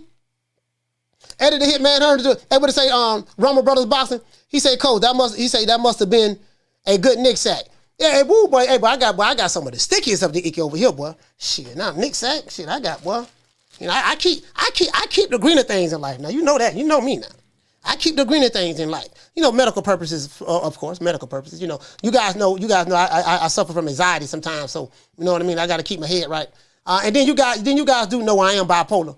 I am bipolar, so Bipolar. I have multiple personalities. Bipolar, multiple personalities. You get what I'm saying? You know. So it is what it is. It is what it is. So I gotta get on the sticky green to make sure I'm good. You know, make sure I'm Gucci. You know what I mean? What you say? It's dope. You said Richardson Hitchenson's fighting too. Yeah, Richardson Hitchenson's fighting too. He fight. Yeah, he got a good fight coming up. But we gonna check him out too. But that's a good fight card. But we focusing on 10 rounds right now. But yeah, you're right though. Richard Hitchenson got a good he got something going on. He said, "You going live for the Navarrete fight?" No, I ain't going live, fam. I ain't going live for Navarrete. Not tonight. I got, you know what I mean? Right now, man, I'm finna go burn. I'm finna tell you what I'm gonna do. Tell y'all what I'm gonna do right now. Today's Friday. Today is Friday. So you know what I want. Listen, what I'm gonna do? I'm gonna tell you right now. Friday, I got me some tops. You know, I'm old school now. I'm still rolling in tops. I'm old school. I got me some old school tops. Got some old school tops right here. I'm gonna burn 2 back to back. Drink a wine cooler. You know, I ain't no drinker, so I ain't no drink dog. I ain't no drinker dog. I'm a wine cooler. I'm a drink on wine cooler. I know y'all think the wine cooler soft, and it is soft. It's soft. It is soft. Now you know what? Now I got some Ciroc in there, but I ain't no drinker really. But I might drink a wine cooler, something like that. You know what I mean? Now you know what I'm gonna do? This is what I'm gonna do. I'm gonna go get me a Corona. I'm going to get me a Corona. I'm gonna get a Corona, dog. Shout out to my essays out there in LA, man. When I lived out there in LA, man, off of Cimarron and 24th Street, right off of Adams Avenue, right off of Adams, between Adams and Western, right by the 10 freeway. Shout out to y'all, man. Y'all turned me on to the Coronas back in 1999, 2000. I've been drinking Coronas ever since. Now I'm not a drinker really, but when I do drink. When I do drink cervezas, you know what I mean? I drink the Corona. You know what I mean? I'm the type of guy, if I do drink a beer, it's going to be an imported beer. I'm going to drink one Corona. It's going to be a Heineken or a Guinness Stout. Now, I got on to the Guinness Stouts messing with the Jamaicans. The Jamaicans drink Guinness here in Tampa. The Jamaicans drink Guinness, right? So, that's a Irish beer, of course, but the Jamaicans drink Guinness. So, I mean, it's either going to be a Guinness. If I drink a beer, it's either going to be a Guinness, it's going to be a Heineken, or it's going to be a Corona. That's what it's going to be. True. And what I'm going to do, the Japanese plum wine, the Japanese plum wine is the truth. I had some of that there. I had some of the Japanese plum wine. That's for real, though. But if you want to get a good buzz, now listen, if you want to watch the fight tomorrow night, look at the tenderonis. If you want to get a good buzz, get to some of the stickiest of the icky. It can't be no Reggie now. Reggie would not be allowed. I'm going to let you guys know something. If I was to ever run for office, not president, but I'm just saying like governor or the mayor or whatever the case may be, I would pass a law that says Reggie will be outlawed. Anybody in my city smoking Reggie, you will either go to jail or you will get a fine. We don't smoke no Reggie. But what we're gonna do is we're gonna get some of this good green. Roll it up, my homeboy. Roll it up. I'm with it. Y'all remember that song, Roll It Up, my nigga? Roll it up, my nigga. Roll it up. I'm with it. Roll it up, my nigga. Roll it up. We're gonna roll it up. We're gonna get a Heineken. You know what I do kind of like about the Corona, because the Corona is a little bit more smooth. So I take a Corona, put some of that lemon in it, put some of that lemon and lime in there. You see what I'm saying? And man, it is what it is, man. It is what it is. For real though. That's what I'm gonna do. That's what I'm gonna do. And we just gonna be smooth. Everybody say the boss in the store, and you say, man, it's Serrano, my baby. Yeah, for sure. That's what I'm gonna do. You just smoke one of these. Don't maybe smoke one or two. I got some good shit now. Smoke one, maybe two, and then have you like a little beer, some champagne right behind it. But you gonna be, woo, Lord hammer, but you gonna be like, you gonna be happy, man. Let's give everybody a round of applause. Let's be happy. Let's do this here. No more threatening people online. No more sending gun emojis. No more talking about pulling up. No more arguing about other fighters' pockets when you broke. No more talking about 60-40, 70-30, 80-20, sign the contract when you ain't never seen a contract. No more talking about my fighter got more money than your fighter when you got a net worth of 2 figures. No more talking about you gonna throw it all away by threatening to take someone else's life because they disagree with you. We gonna throw all that away right now. Get you some green, and you know what? This why y'all dudes be arguing. Because you ain't got none of this. See, you ain't got none of this. You smoking Reggie. When you smoke Reggie just remind you why you upset. You pissed off because you ain't smoking that good stuff. The good stuff, I don't know nobody who smoke weed that think about doing violent stuff to people. Nobody. Because weed don't have you like that. Weed have you just nice and calm and just chilling. You know what I mean? After you smoke, man, you ain't think about none of that. I ain't got time to be arguing with no goddamn body. You know what I mean? I'm like doggone Lil Duval. I'm living my best life. I ain't going back and forth with you niggas. I ain't going back and forth with you niggas, man. Shout out to Drew. Hey, okay. For dropping that $2. Bam, super chat on your boy. Hey, Leroy. Super chat received. Playtime's over, boy. That's real, though. I'm living my best life. What did he say? He say Bartles and James, wine coolers, coach. Oh, okay, yeah, for sure. I ain't going back. Hey, Rick, you feel me? Living my best life, feeling good today, Friday. You know what I mean? Just got paid. Friday night. Party hunting. Feeling right. Booty shaking. Monster. You remember that jail, Rick? But I was in jail back in the day, boy. Doggone, who that was? That was, I got the song. And Teddy Riley produced it. That was Teddy Riley and Aaron Hall singing on the track. And I forgot who sung that song. He passed away too. He passed away. I forgot his name, man. Damn, I forgot. Who sung that song Just Got Paid, man? I forgot the brother name too, man. The man, he passed away not too long ago. Yeah, Johnny Kemp. There you go. Johnny, hey, boy, that was the song back in the day. He say Gertz. He say this for, shout out to Gertz. Hey, okay. He say this for Patrice Wrestling. Yeah, we gonna do that. Yeah, that was Johnny Kemp, man. Today, Friday. You know what I mean? Right now, there's some dudes finna do a live and argue all day. Hey, you know what? I popped up on a couple of people's lives, right? They don't know them now. I'm sitting there stuck on that chicken hog. I'm just listening. But what happened was people be sending me stuff on my DMs. And people be bringing my name up in other chats. I ain't even around. Dude bringing my name up. Yeah, that old pussy ass nigga Cole Malik. I don't even like that whole ass nigga. I heard somebody on Martin Ass channel bring my name up, talking about how much he don't like me, this and that, ABC. Hey, they over there focusing on me.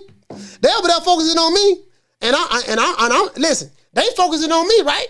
I'm talking about the tenderonis and the greener things in life. You see what I'm saying? They focusing on me. If they took the time to focus on the tenderonis and the greener things in life, you know what I mean? They wouldn't be worried about what the old boy doing. It is what it is, though, man. It is what it is. Let's give everybody a round of applause.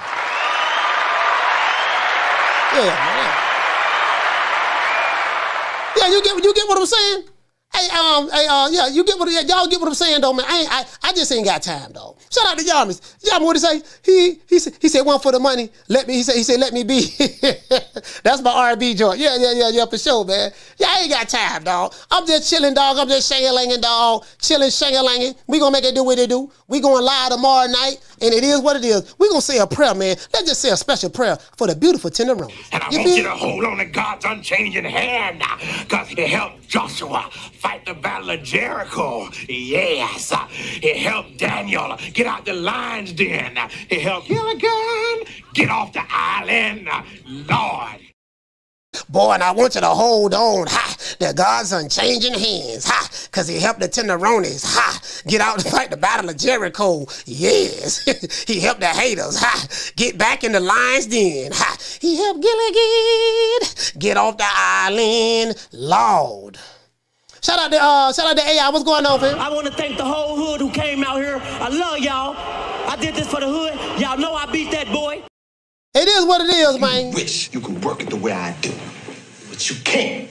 You're begging me not to leave you, and I refuse to let you go.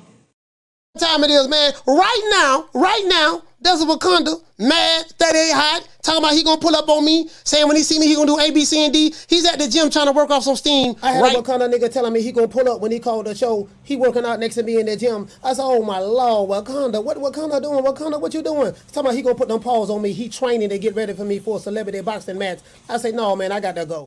Yeah, man, I gotta go, man. I ain't got time, dog. I'm living my best life. I ain't going back and forth with you, niggas. Well, I guess I gotta be like everybody else and St. Al Heyman. I can quit my job now, baby. 6 figures, baby. You feel me? I'm about to But a name. Do you have a name? Oh, nah, I ain't got no name, you know. Name them names, man. They know who they is. Name them names, please. The names need to be named. They know who they is. The Mexican Monster. I don't know what time it is, man. Riley, man, let them suckers know. Riley, if anybody got a problem with the tenderonis, you know what to tell them. Fuck you. Fuck the plane you flew in on. Fuck them shoes. Fuck those socks with the bell on it. Fuck them cheap-ass cigars. Fuck your yuck mouth teeth. Fuck your hairpiece. Fuck your chocolate. Fuck Guy Ritchie. Fuck Prince William. Fuck the Queen. This is America. My president is black and my Lambo is blue, nigga. Now get the fuck out of my hotel room. And if I see you in the street, I'm slapping the shit out of you. Sir, it is what it is, man. I tell you what, man. You know, y'all know what time it is, man. You know, this Patrice Russian Fridays. This is a good Friday, man. Y'all don't let nobody get you stressed out. Don't let nobody get you stressed out. Don't let nobody make you mad. Don't let nobody, knock you off your square. None of that stuff there, man. You know what I mean? Today, Friday. Enjoy yourself. You know what I mean? If you don't smoke, get you something to drink, relax, watch a movie, stay away from the haters, because you know the haters, they be baller blocking. Hey,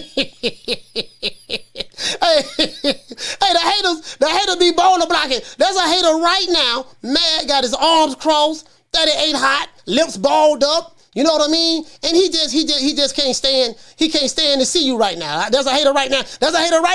So somebody in the chat, you got a hater, they like this here. Arms tight. Blood, they don't cut off all the blood circulation from their arms. Lips like this. Mouth balled up. That ain't hot right now. They just mad at your existence right now. And just let them know, man, I'm living my best life. I ain't going back and forth with you niggas. No, sir, I'm not going back and forth with you. I appreciate them. I appreciate the haters. I really do love you guys. Y'all know what time it is. Roll this boy. God damn. I'm on this bitch junkie, boy. I'm junkie right now. I'm over here doing the cabbage patch. I'm doing the walk right now. You know what I mean? I'm prepping. You know what I mean? I'm prepping over here. It is what it is. I see you guys tomorrow, man. We will have a fight party tomorrow night, boy. Tenderoni Saturdays tomorrow night. Fight party. See you guys tomorrow, man. You know my motto. Don't beat me there, beat me there. Peace. I'm out of here, bro. Let's go.